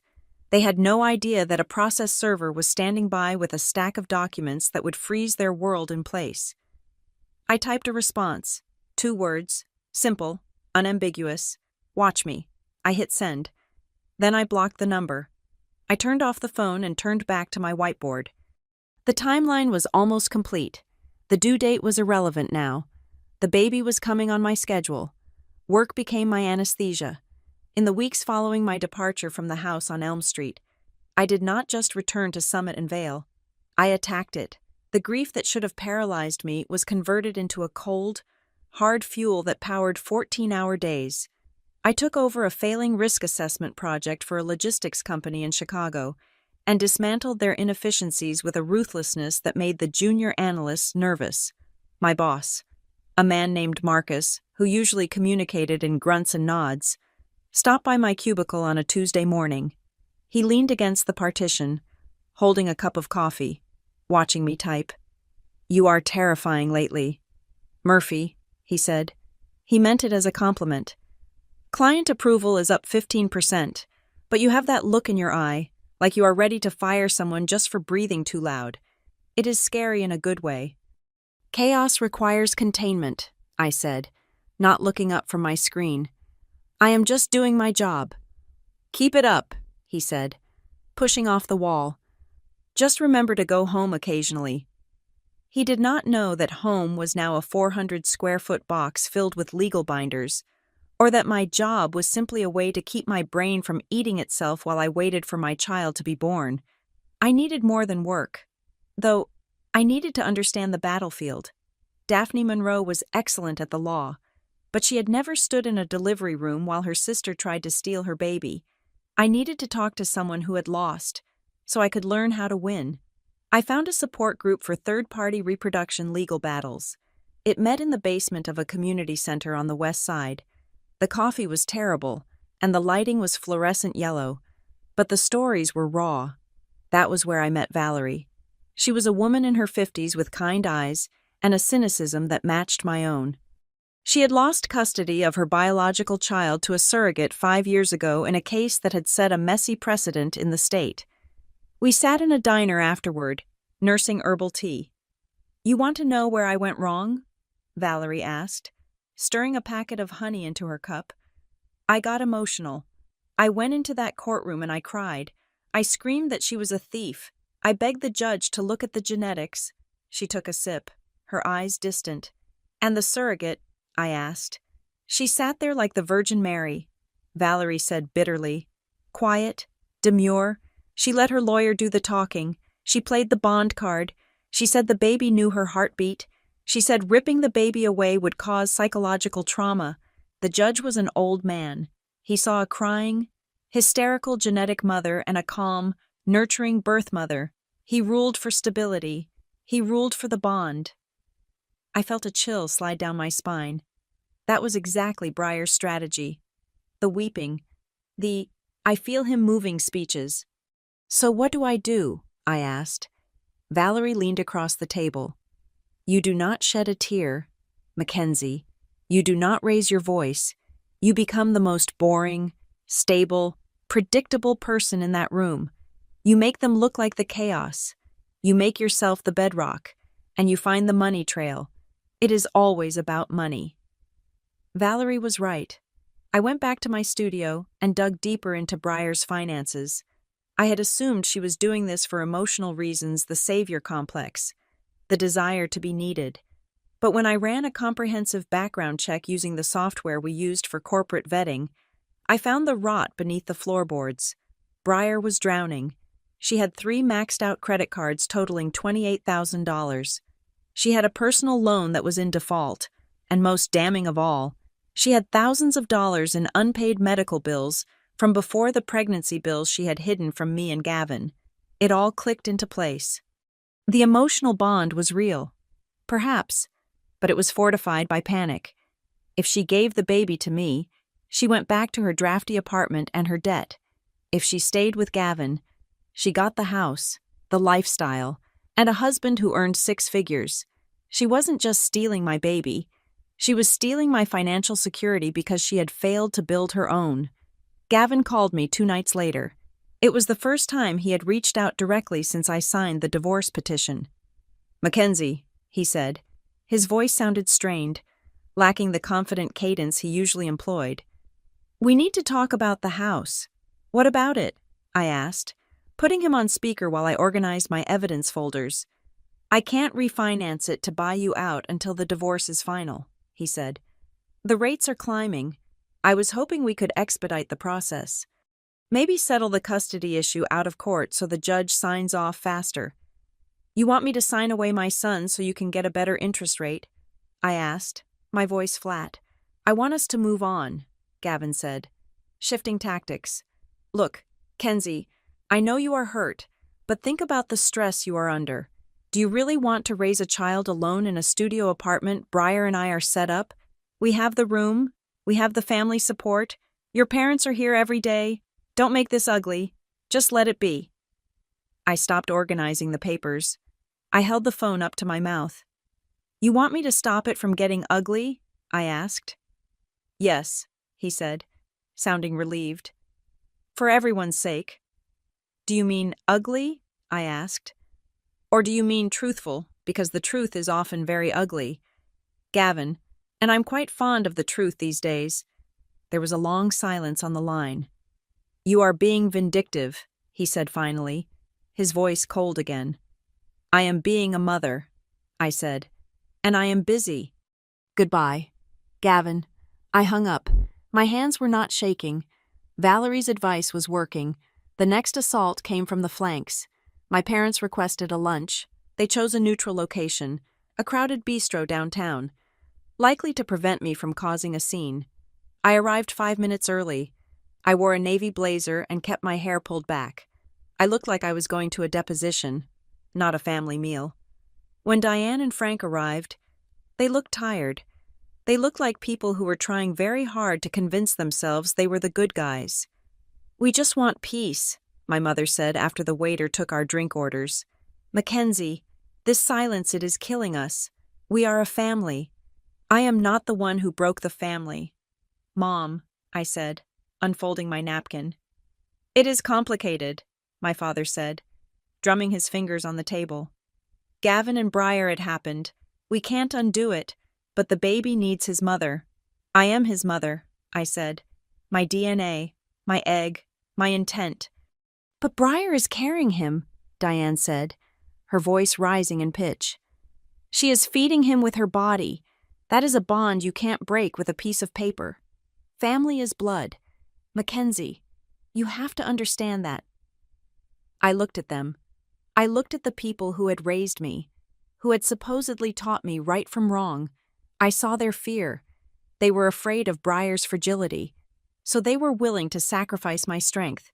They knew I could survive the loss, but they didn't think Briar could, so I was the designated victim. "You are right," I said quietly. "Family is blood, but blood does not give you permission to commit armed robbery, and that is what this is. They are stealing a life, and you are driving the getaway car." I stood up. I didn't touch my water. "I won't be eating. Enjoy your lunch." I walked out. I deleted their numbers from my favorites list before I even reached my car. I focused on the one thing I could control: the environment my son would come home to. I knew Gavin and Briar had the nursery on Elm Street. It was likely filled with expensive toys, hand-painted murals, and the suffocating weight of their deceit. I created the opposite. In the corner of my studio, I set up a space that was pure, functional, and fiercely loving. I bought a white crib, a gray rocking chair, a small dresser. There were no frills, no themes, no unnecessary clutter. It was a space of clarity. I taped a picture of the sonogram to the wall above the crib. "You are coming here," I whispered to the grainy black and white image. "It is small, but it is honest, and it is yours." Daphne Monroe came to visit the studio a week before the due date. She inspected the setup with a critical eye. "It is good," she said. "It shows preparation. It shows you have a plan, but we need more. Mackenzie, the judge might look at this and see a sad woman building a shrine. We need proof of their malice. We need proof that they are actively trying to erase you before the baby is even born." I have the social media posts, I said, pointing to the whiteboard. I have the financial records. We need intent, Daphne said. Hard intent. Have they tried to change the medical records? Have they tried to alter the birth plan legally? Not that I can see, I said. The hospital is on notice. They can't change the birth certificate without flagging the system. Keep digging, Daphne said. Breyer is impulsive.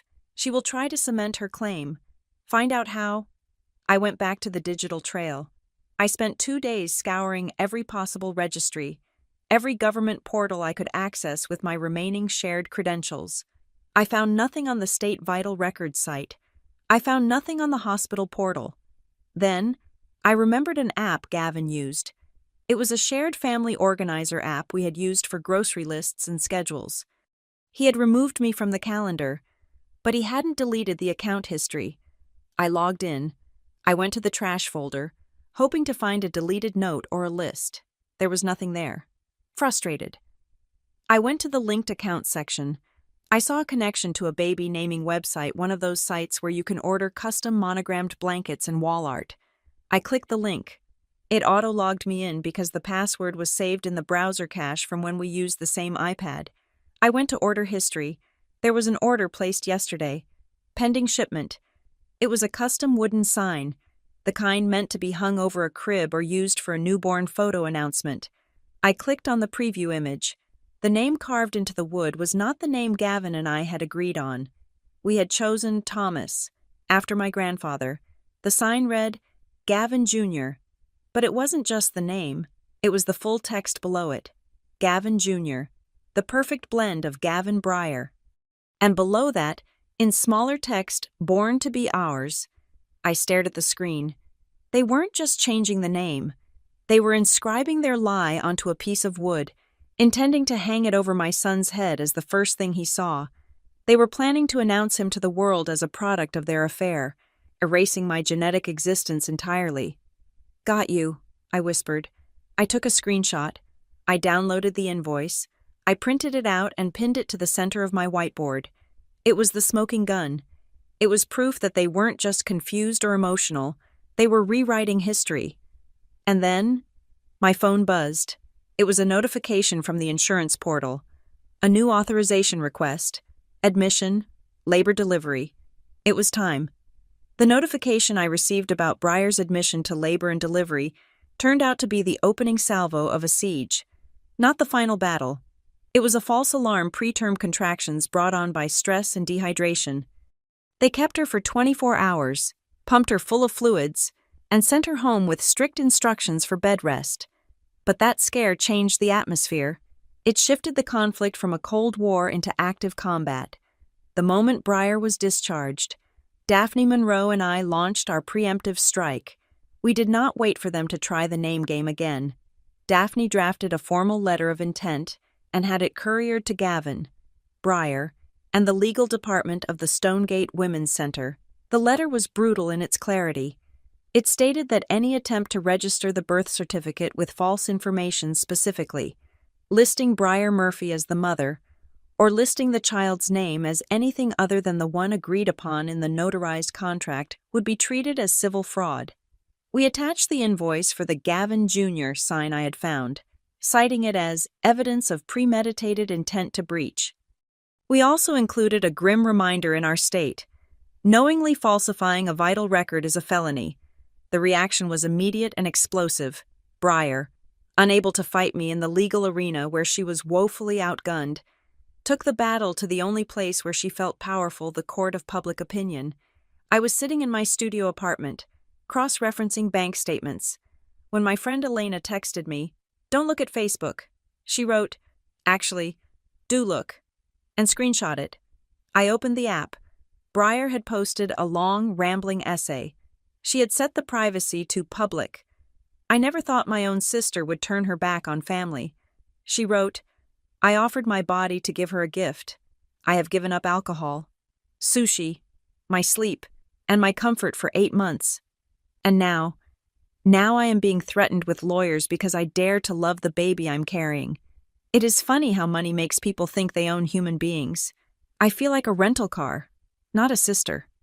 Just because someone pays the bills doesn't mean they have a heart. Please pray for me and Gavin as we fight to keep this baby in a home filled with love. Not just contracts. It was a masterclass in manipulation. She left out the affair. She left out the fact that the gift was originally my genetic child. She painted a picture of a wealthy, barren woman exploiting her poor, fertile sister. The comments were a river of vitriol directed at me. That is disgusting. Rich people think they can buy anything. Keep that baby. Mama biology is love, not paperwork. Stay strong. Briar, we are behind you. I felt a physical sickness in my stomach, a heavy, leaden weight. I wanted to reply. I wanted to post the screenshots of the text messages where she called the baby the package back in the second month. I wanted to post the receipts of the $20,000 I had transferred to her for living expenses, but I didn't. I remembered Valerie's advice from the support group. Be the rock. Let them be the storm. I took screenshots of the post and every single comment. I saved them in a folder named Defamation and Harassment. Then I went to work. I walked into the Summit and Vale office with my head high, ignoring the whispers I imagined were circulating. I did not defend myself. I let my silence be the loudest thing in the room. Gavin, however, could not handle the silence. He began to crack. He called me on a Tuesday night. It started as a negotiation. Mackenzie, this letter from your lawyer is heavy-handed, he said. He sounded tired. Civil fraud. A felony. We are just trying to figure out what is best for the boy. The boy has a name, I said, my voice steady. And it is not Gavin Jr. Why are you doing this? He snapped, his tone shifting from conciliatory to aggressive in a heartbeat. You don't even have a nursery set up. You are living in a studio apartment. I have the house. I have the support system. I will fight you. Kenzie. I will spend every dime I have to prove that you are unfit. You are emotionally unstable. Living alone. No judge is going to give a newborn to a woman having a midlife crisis in a rental unit. I am not having a crisis, Gavin, I said. I am managing a risk. And as for spending every dime you have, you might want to check the joint account. He paused. What? I froze the assets, I said. Half of that savings account is mine. The other half is now subject to equitable distribution during the divorce proceedings. You can't use marital funds to pay for a lawyer to steal our marital child. Daphne filed the motion this morning. You can't do that, he stammered. I already did, I replied. And Gavin, if you want to talk about who paid for what, I have the spreadsheet ready for the judge. I paid the IVF clinic. I paid the agency fees. I paid the surrogate's rent. I paid for the prenatal vitamins. I effectively hold the receipt for this entire pregnancy. If you want to claim him, you better be prepared to write me a check for $140,000 by Friday. Can you do that? He hung up. The financial pressure was working, but the emotional war was escalating. My mother, Diane, decided that if she couldn't legally make Briar the mother, she would socially coronate her. She organized a sprinkle-a-baby shower for Briar 2 weeks before the due date. They held it at my parents' house. They didn't invite me, obviously, but in the age of social media, you don't need an invitation to see the crime scene. My cousin, a sweet girl who didn't quite understand the intricacies of the feud, posted a video to her story. I watched it in my dark apartment. The living room was filled with balloons. Briar was sitting in my grandmother's rocking chair, wearing a sash that said, Mommy-to-be, my father, Frank, was making a toast. He held up a glass of champagne. To Briar, he said, his voice thick with emotion. Who stepped up when destiny called? To the real mother. The room applauded. I saw my aunts, my neighbors, people I had known my whole life, clapping. They were celebrating a theft. They were drinking punch and eating cake while actively participating in the erasure of my existence. Look at her, my mother's voice came from behind the camera. She was born for this. I saved the video. I sent it to Daphne. Subject evidence of alienation, message. They are publicly identifying her as the legal mother and excluding the biological and contractual mother. This supports our claim that they intend to breach the custody agreement immediately upon birth. Daphne replied 3 minutes later. Got it. This is gold. It contradicts their affidavit that they are just co-parenting. This is replacement. Frank, realizing that the family values speech wasn't going to work on a judge, tried to find a new legal avenue. I learned through the grapevine my friend Elena overheard Gavin talking on the phone in the lobby of our old building that Frank was shopping around for a high-powered shark to break the contract. He went to 3 different firms. The feedback was apparently unanimous. Daphne Monroe was known as the Iron Lady of fertility law for a reason. The contract she had drafted was not just a piece of paper. It was a fortress. It had clauses for behavioral breach, financial breach, and emotional distress. It explicitly stated that genetic contribution and intent to parent superseded gestational bonding. Frank had money, but he didn't have a case. They were trapped. Desperation makes people do irrational things, and Breyer was desperate. 5 days before the due date, my phone alerted me to a location change on the shared ride-sharing app account. I had forgotten to remove myself from it, or perhaps I had left it there subconsciously as a tripwire. A car had been requested from Breyer's address. The destination was not Stonegate Women's Center, the hospital named in our contract. The destination was Mercy General, a hospital across the county line. I looked at the time. It was 11 at night. I called Daphne. "They are moving," I said. "They are going to Mercy General. They are trying to bypass the Stonegate legal hold." "If she delivers at Mercy," Daphne said, her voice crisp and awake, "we lose our immediate leverage. Mercy doesn't have the court order on file. They will default to the woman giving birth as the mother." "What do I do?" I asked, grabbing my keys. "I am calling the risk management officer at Mercy," Daphne said. "I have him on speed dial. You get to Stonegate. If they are diverting, it means she is in labor. I will force them back." I drove to Stonegate, but I pulled over into a gas station parking lot halfway there to wait for Daphne's confirmation. My heart was pounding against my ribs like a sledgehammer. This was the chase. 10 minutes later, Daphne called me back. "It is handled," she said. "I spoke to the administrator at Mercy. I informed them that admitting Breyer Murphy would make them party to a breach of contract carrying a multi-million-dollar liability. I sent them the order. They turned the car away at the emergency room bay." I let out a breath I didn't know I was holding. They turned a woman in labor away. "She wasn't crowning," Daphne said. "She was at 4 centimeters, stable enough for transfer. They told the ambulance to take her to her contracted facility. They are en route to Stonegate now. Gavin is reportedly furious. He threatened to sue the hospital." "Let him," I said. "He can't afford it." "They will be at Stonegate in 20 minutes, Daphne said. "The legal team there is ready. Security has been briefed. Breyer checks in as a surrogate. You are listed as the mother. The protocol is active." I sat in my car, staring at the rain streaking the windshield. I had won the tactical maneuver. I had forced them back onto my terrain, but the victory felt hollow. My son was about to be born into a war zone. My phone buzzed again. It was a text from Breyer. She must have been in the back of the ambulance or the car, scared and angry, realizing that every exit door she tried to open was locked by my signature. "You think you are winning." The text read, "You think because you have the best lawyer and the most money that you own him, but you can't buy what we have. I feel him. He knows my voice. He calms down when I sing to him. You can win the contract. Mackenzie. But I have already won because he loves me. You will just be the stranger who took him away." I stared at the glowing screen. It was the last weapon she had the attempt to inflict a wound that would never heal. She wanted me to believe that I was the kidnapper. She wanted me to doubt my own motherhood. But I looked at the dashboard of my car. I looked at the car seat in the back. I looked at the folder of evidence that proved I had fought for this child every single day while she had simply drifted along on a tide of entitlement. I typed my reply slowly, my fingers steady. He is not a prize to be won. Breyer, he is a child, and he will be loved the right way. Not by people who lie to him, not by people who steal.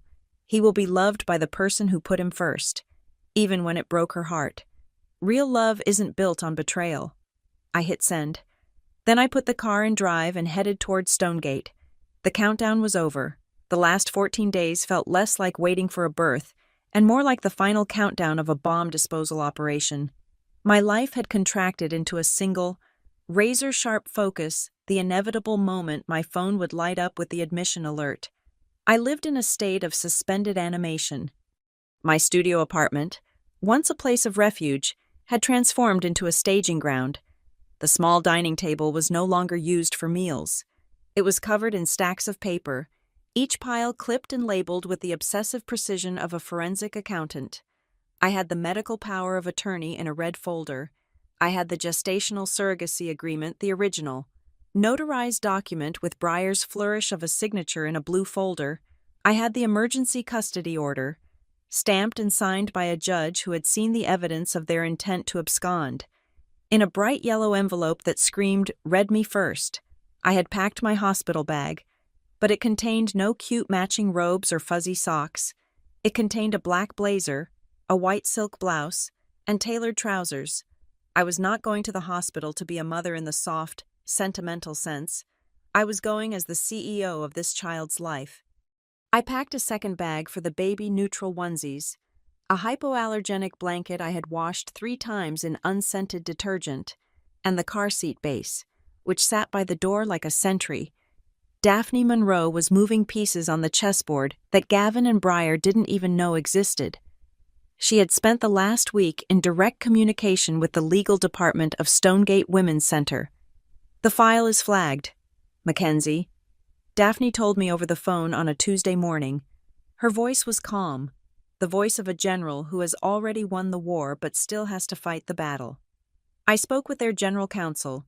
They have placed a high-risk custody alert on Breyer's patient profile.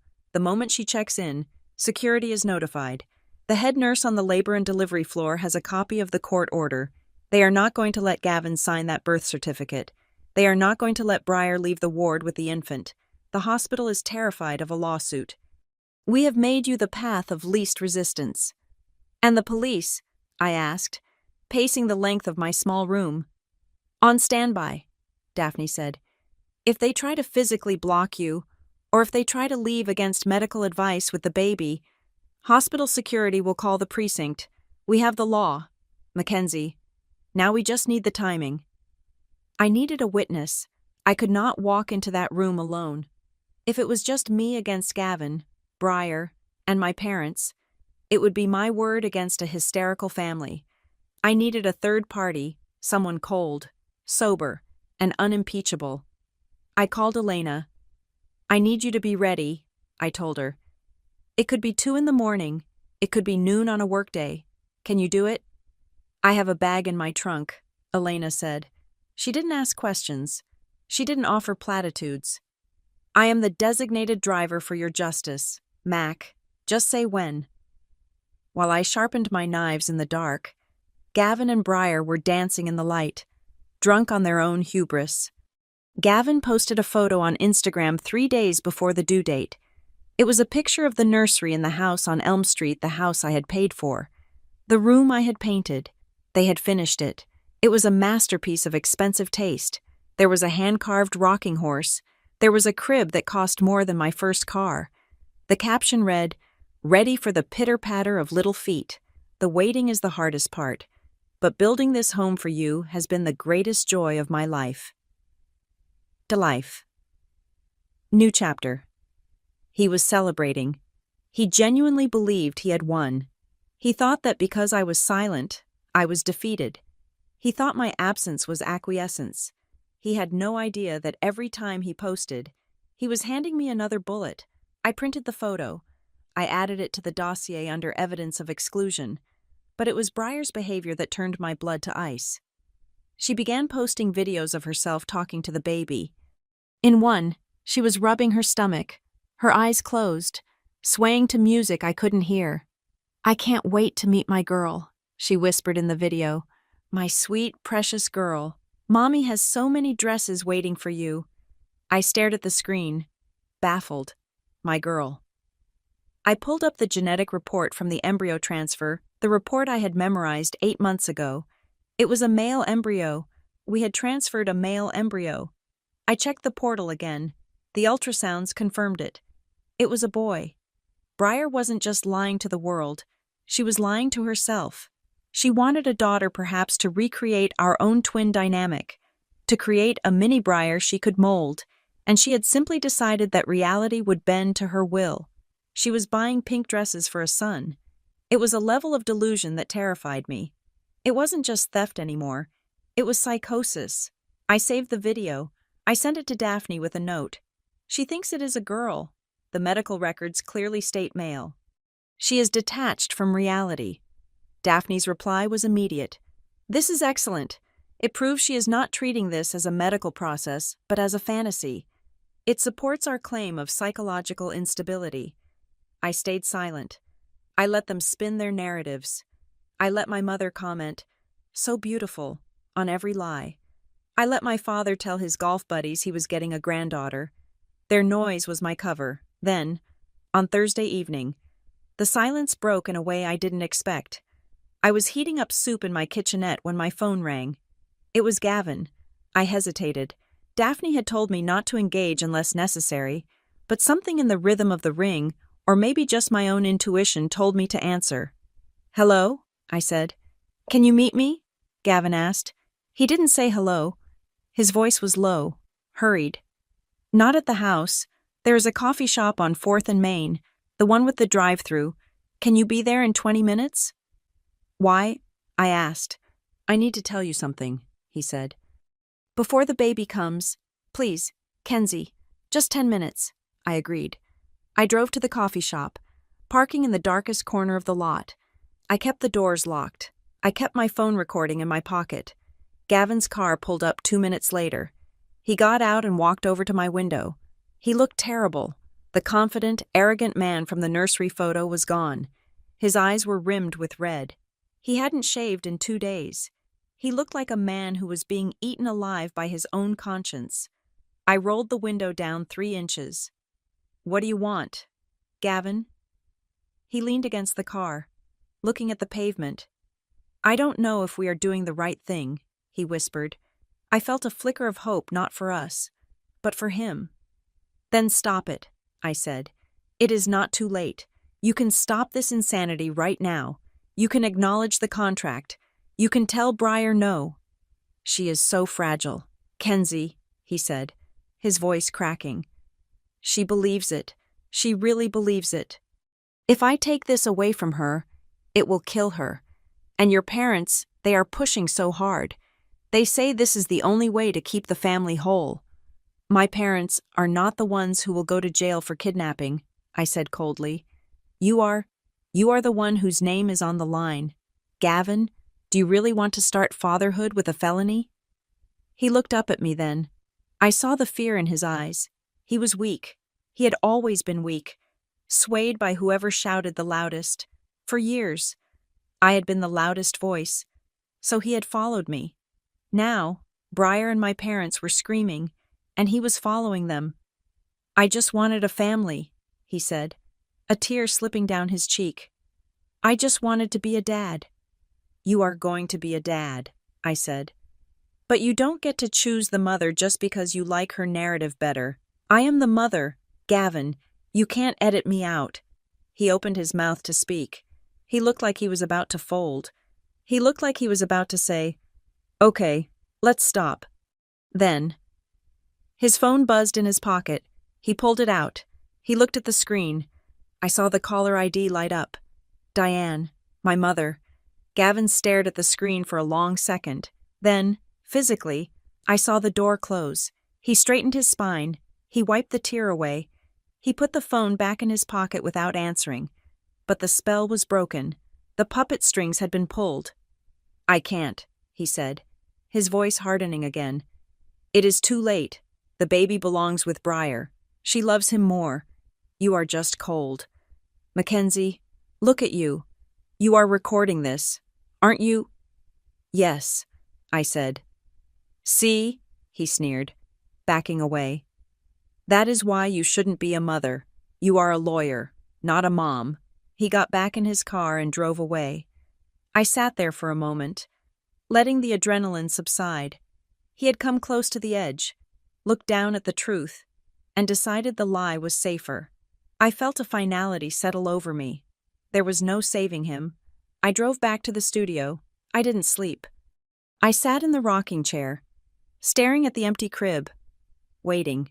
The call came at 4:30 in the morning. It wasn't Gavin. It wasn't my parents.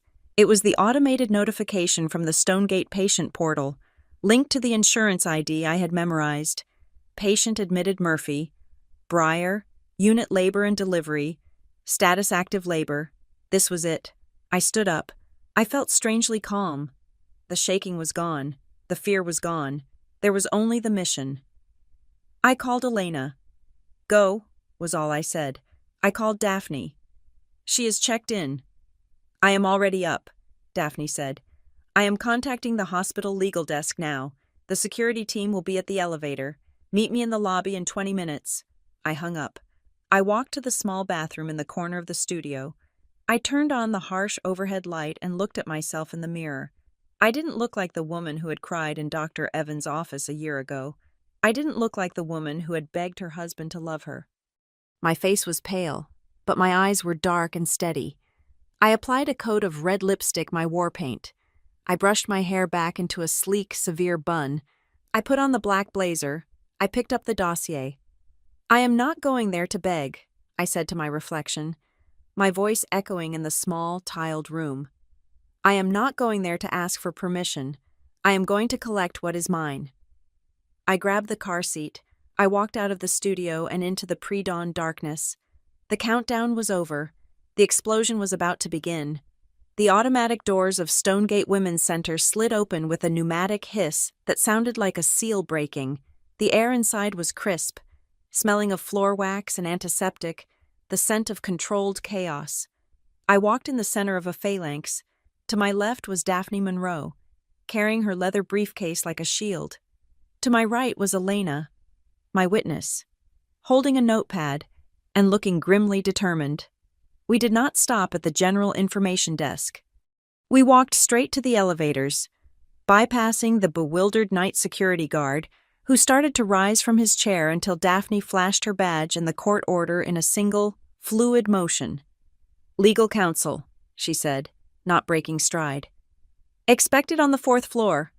The elevator ride was silent. The mirrored walls reflected a woman I barely recognized. I was wearing the black blazer I had packed. My spine was a steel rod. My hands, resting by my sides, were perfectly still. I was not a wife coming to support her husband. I was not a sister coming to hold a hand. I was a creditor coming to collect a debt that was 9 months overdue. When the doors opened on the labor and delivery floor, the atmosphere changed. It was 4:45 in the morning. The hallway was dim, lit by the glow of computer monitors at the nurses' station. A head nurse, a woman with graying hair pulled into a tight bun and a badge that read, "Charge Nurse Miller," looked up as we approached. Her eyes widened slightly as she recognized me, or rather, recognized the situation. "Mrs. Murphy," she asked, standing up. "Ms. Murphy," I corrected gently. "Mackenzie, this is my attorney, Daphne Monroe." Daphne stepped forward, placing the yellow envelope on the high counter. "We are here pursuant to the emergency custody order filed with Judge Holloway regarding the patient in room 412, Breyer Murphy.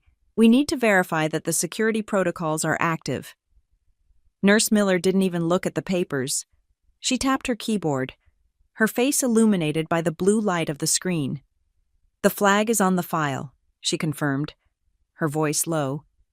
"Patient admitted at 4 centimeters. She is currently at 8.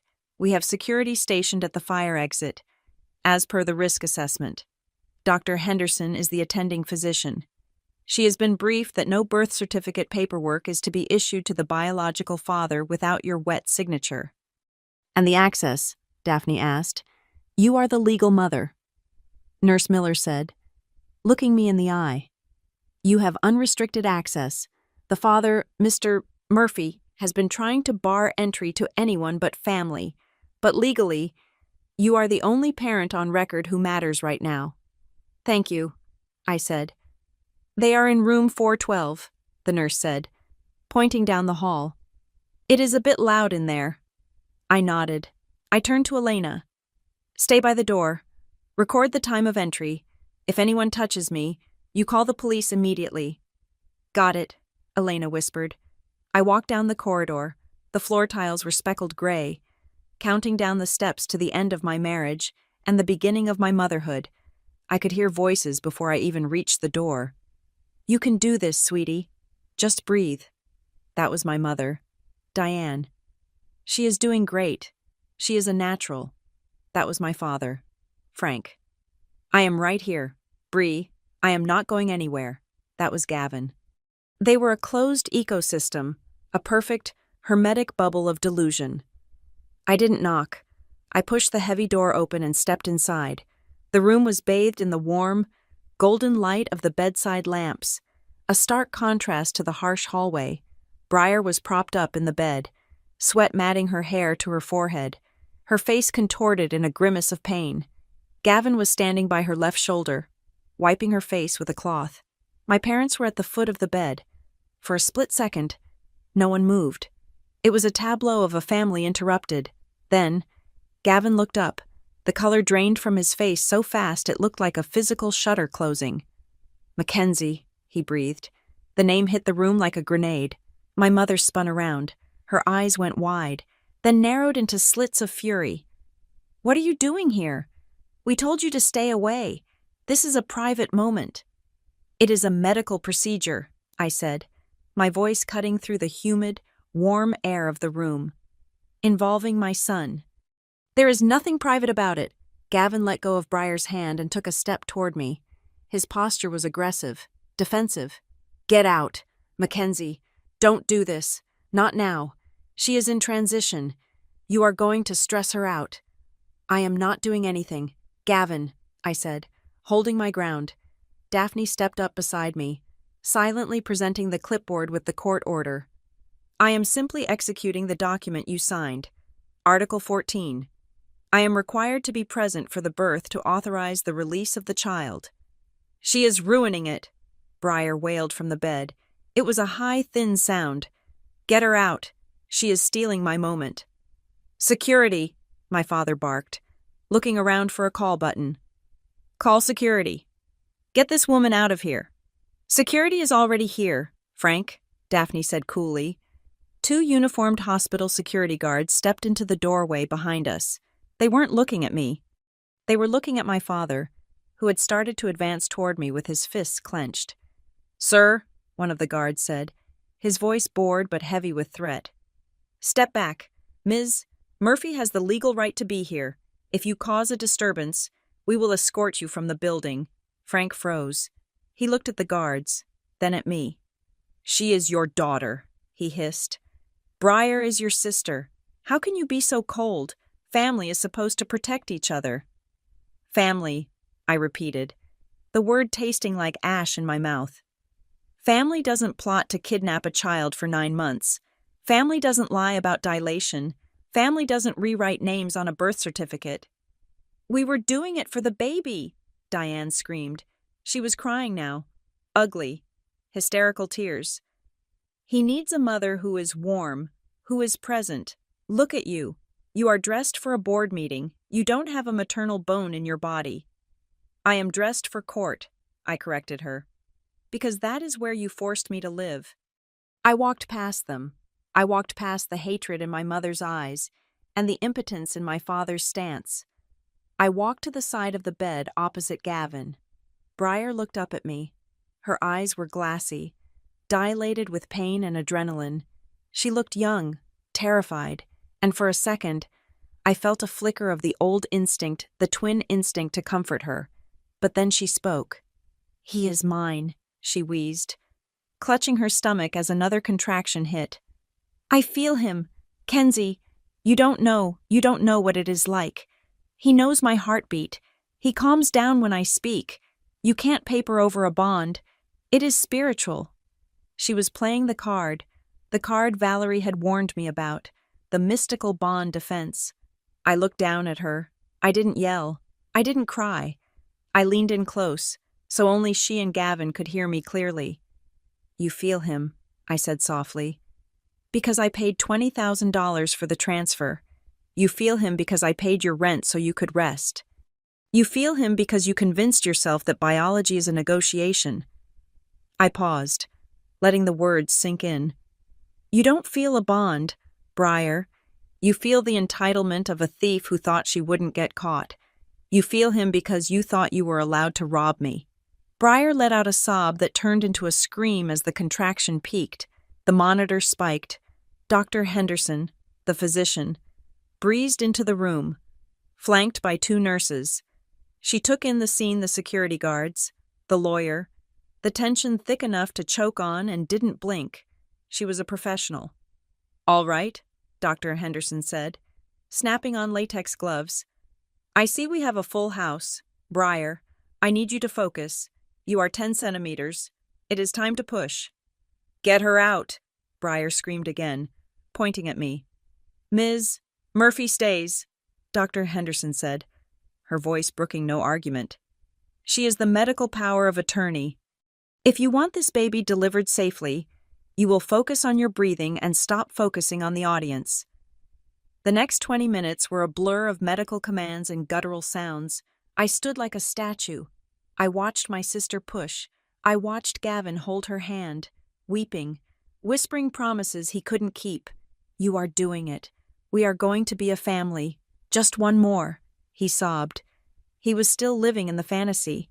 He truly believed that once the baby was out, the sheer force of their love would dissolve the contract. Here we go, Dr. Henderson announced. Head is out. One more big one. Briar, Briar screamed, a raw, tearing sound. And then, silence, followed by a wet, sputtering cry. My heart stopped. The world narrowed down to that sound. It is a boy, Dr. Henderson announced. Time of birth? 5:12 a.m.? A boy. I looked at Briar. She collapsed back against the pillows, panting, a look of expectancy on her face. She reached her arms out. Give her to me, she whispered. Give me my girl. It is a boy. Briar, Dr. Henderson said, her voice gentle but firm. It is a healthy baby boy. Briar blinked. No, she murmured. No, it is a girl. I know it is a girl. The delusion shattered in real time. I saw the confusion cloud her eyes. She looked at Gavin. Gavin, it is a girl, right? Gavin didn't answer. He was staring at the baby the nurse was wiping down. He looked devastated. The nurse did not hand the baby to Briar. She did not place him on Briar's chest for skin to skin, as was the standard protocol for a mother. Instead, the nurse walked the baby over to the warmer, did the APGAR assessment efficiently, and wrapped him in a hospital blanket. Then, she turned and walked toward me. Mrs. Murphy, the nurse asked, looking at me. Ms. Murphy, I corrected automatically, my voice shaking for the first time. He is perfect, she said, and she placed the bundle in my arms. The weight of him was shocking. He was heavy, warm, and solid. I looked down at the face scrunched up, red, angry at the cold world. He had my nose. He had the Murphy chin. I felt a sob rise in my chest, but I swallowed it down. I couldn't break. Not here. Not in front of them. No, Diane screamed from the corner. That is not right. Let Briar hold him. She just birthed him. She is the gestational carrier, Daphne stated, stepping between my mother and me. The contract stipulates immediate transfer of custody to the intended parent upon birth. The hospital is following the court order. Briar was sobbing now, a keening, broken sound. Let me see him. Just let me see him. He is mine. I looked at my sister. I held my son tight against my chest. He is not yours, Briar, I said quietly. He never was. I turned to the nurse. I have the car seat in the staging room. I am ready to be transferred to the postpartum recovery room designated for adoptive and surrogacy parents. Of course, the nurse said. Right this way. I started to walk toward the door. Gavin, Briar shrieked. Do something. Stop her. Gavin had been standing by the bed, his hand still resting on Briar's arm. He looked at her. He looked at the mess of sweat and tears and delusion. Then he looked at me, standing in the doorway with the child he had claimed he wanted to protect. He looked at his parents, who were shouting at the security guards. He looked like a man waking up from a long, feverish dream to find his house had burned down while he slept. He let go of Briar's hand. "Gavin," Briar whispered. Gavin didn't answer her. He walked across the room. He didn't come to me. He walked straight to Daphne Monroe. The room went silent. Diane stopped screaming. Frank stopped posturing. Even Briar stopped crying to watch. They expected him to fight.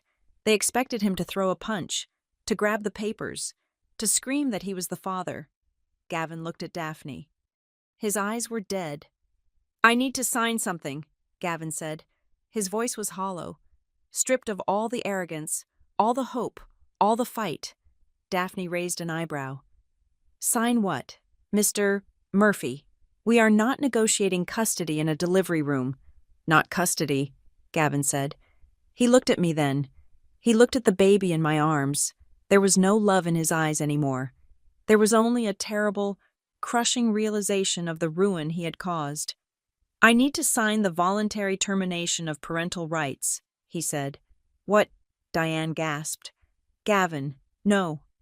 "I need to sign it," Gavin repeated, his voice rising, cracking with a sudden, violent intensity. "Right now, get the paper. I am done." The silence in the delivery room was absolute.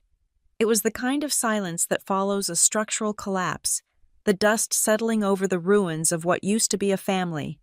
Gavin stood in the center of the wreckage, looking at me with eyes that were no longer calculating or affectionate. They were simply exhausted. Daphne Monroe did not miss a beat. She did not gasp. She did not gloat. She simply reached into her briefcase and pulled out a document that was stapled and flagged with a yellow sticky note. It was the stipulation for sole legal and physical custody. "This grants Mackenzie Murphy full decision-making authority regarding medical, educational, and religious upbringing," Daphne said, her voice echoing off the tile walls. "It restricts your visitation to supervised intervals at the discretion of the mother. It mandates maximum state guideline child support, plus the reimbursement of all surrogacy-related medical costs. Is that what you want to sign, Mr. Murphy?" "Gavin, my mother," Diane shrieked. She lunged forward, grabbing his arm.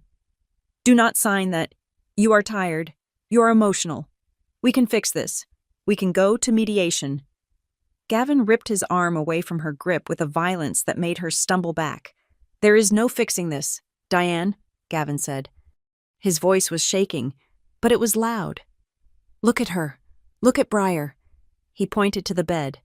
Briar was staring at the ceiling, muttering about pink dresses and how the ultrasound was wrong. She was completely untethered from reality. "I can't raise a child in this," Gavin said, his voice cracking. I thought we were building a family, but we weren't. We were building a trap for Mackenzie, and I am done holding the shovel. You are a coward, my father." Frank roared. "After everything we did for you, we took you in. We treated you like a son." "You treated me like an accomplice," Gavin spat back. Then, he reached into his pocket. He pulled out his phone. "I knew you would turn on me," Gavin said. He looked at me, his expression pleading for a shred of forgiveness I did not have to give. "Mackenzie, about 3 months ago, when I started getting cold feet when I suggested we maybe tell you the truth, your parents threatened to cut me out of the real estate partnership. They told me I had to stay the course." He tapped the screen. "So I started recording," he said. He hit play.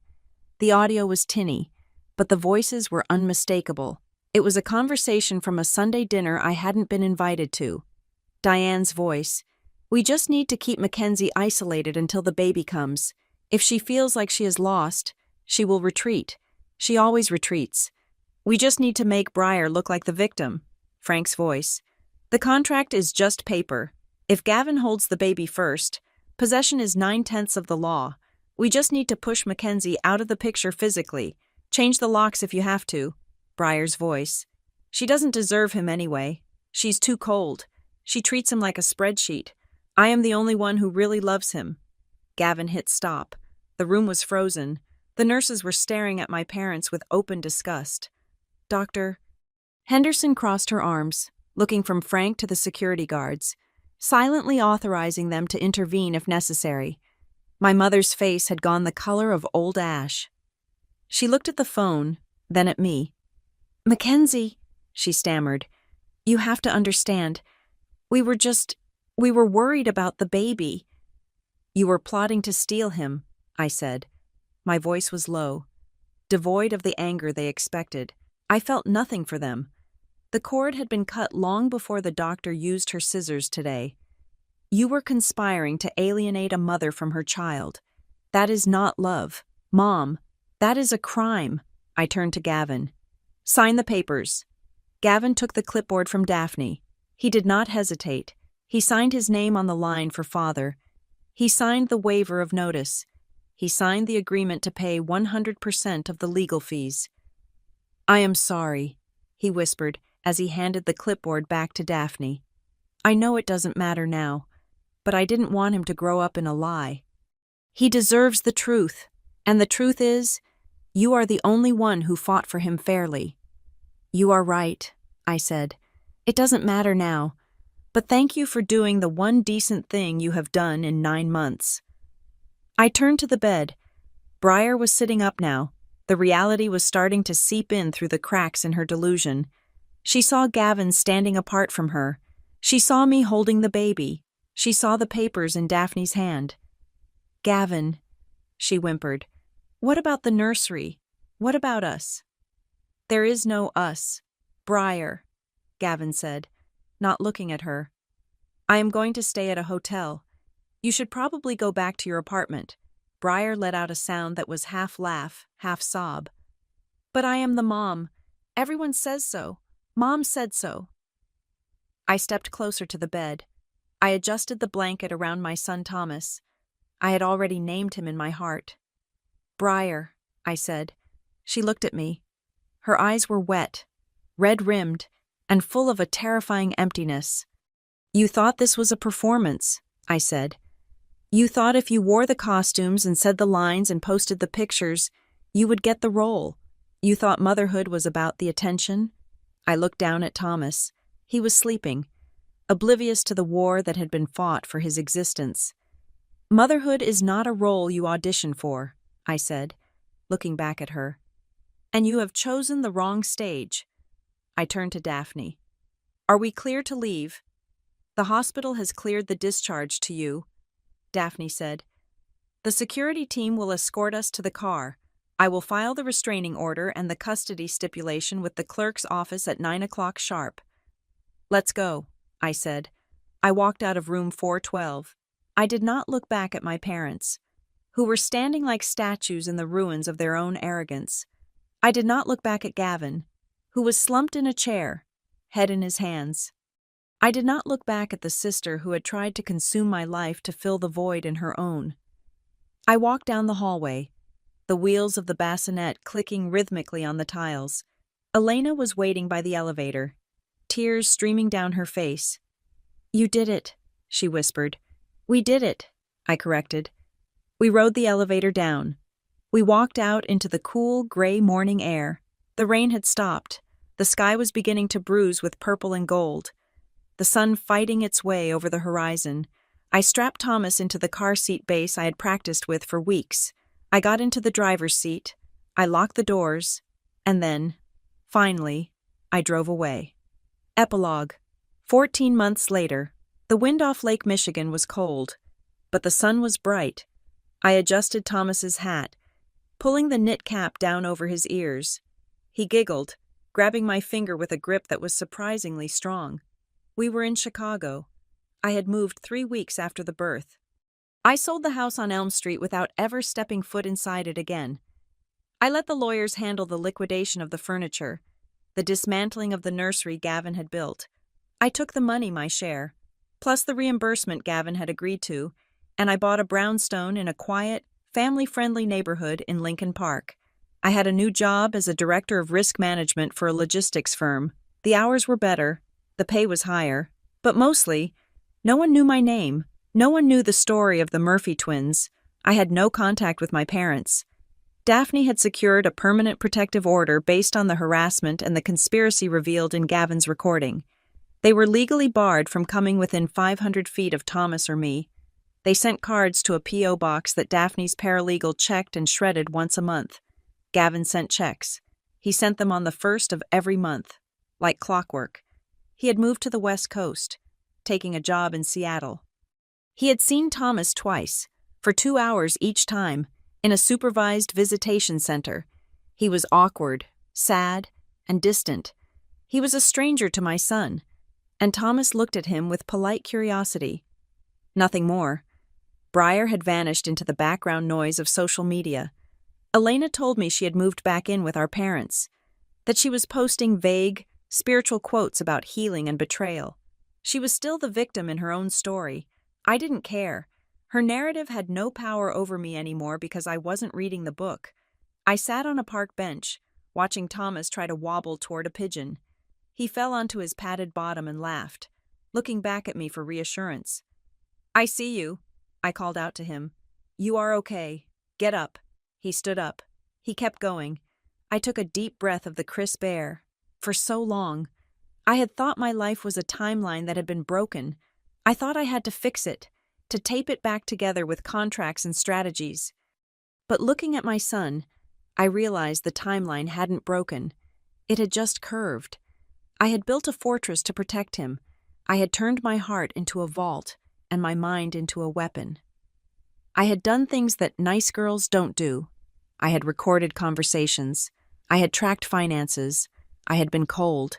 And because of that, my son was safe. He was happy. He was loved for exactly who he was, not for the fantasy he could fulfill for broken people.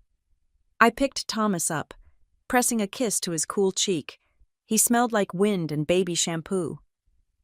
"Let's go home," I whispered to him. We walked back toward the brownstone, leaving the shadows of the past where they belonged behind us. They thought they could write the story of my life. They thought they could edit me out of the picture and replace me with a softer, more compliant version. They thought biology was a suggestion and the law was a nuisance. But they forgot the first rule of risk management: never underestimate the person who has nothing left to lose. They thought they were writing a tragedy about a barren woman. But the person who signed the final line of their ending was Gavin, and the person who closed the book was me. Thank you so much for listening to this story. It was a journey of betrayal, strategy, and ultimate justice, and I hope it resonated with you. I would love to know where you are tuning in from today. Are you listening on your commute, while cooking dinner, or maybe relaxing before bed? Please leave a comment below with your location and your thoughts on Mackenzie's decision. Did she go too far, or was she completely justified? If you enjoyed this story, please subscribe to Maya Revenge Stories. Hit the like button to support the channel, and don't forget to press the hype button so this story can reach and inspire even more people. Your support means the world to us.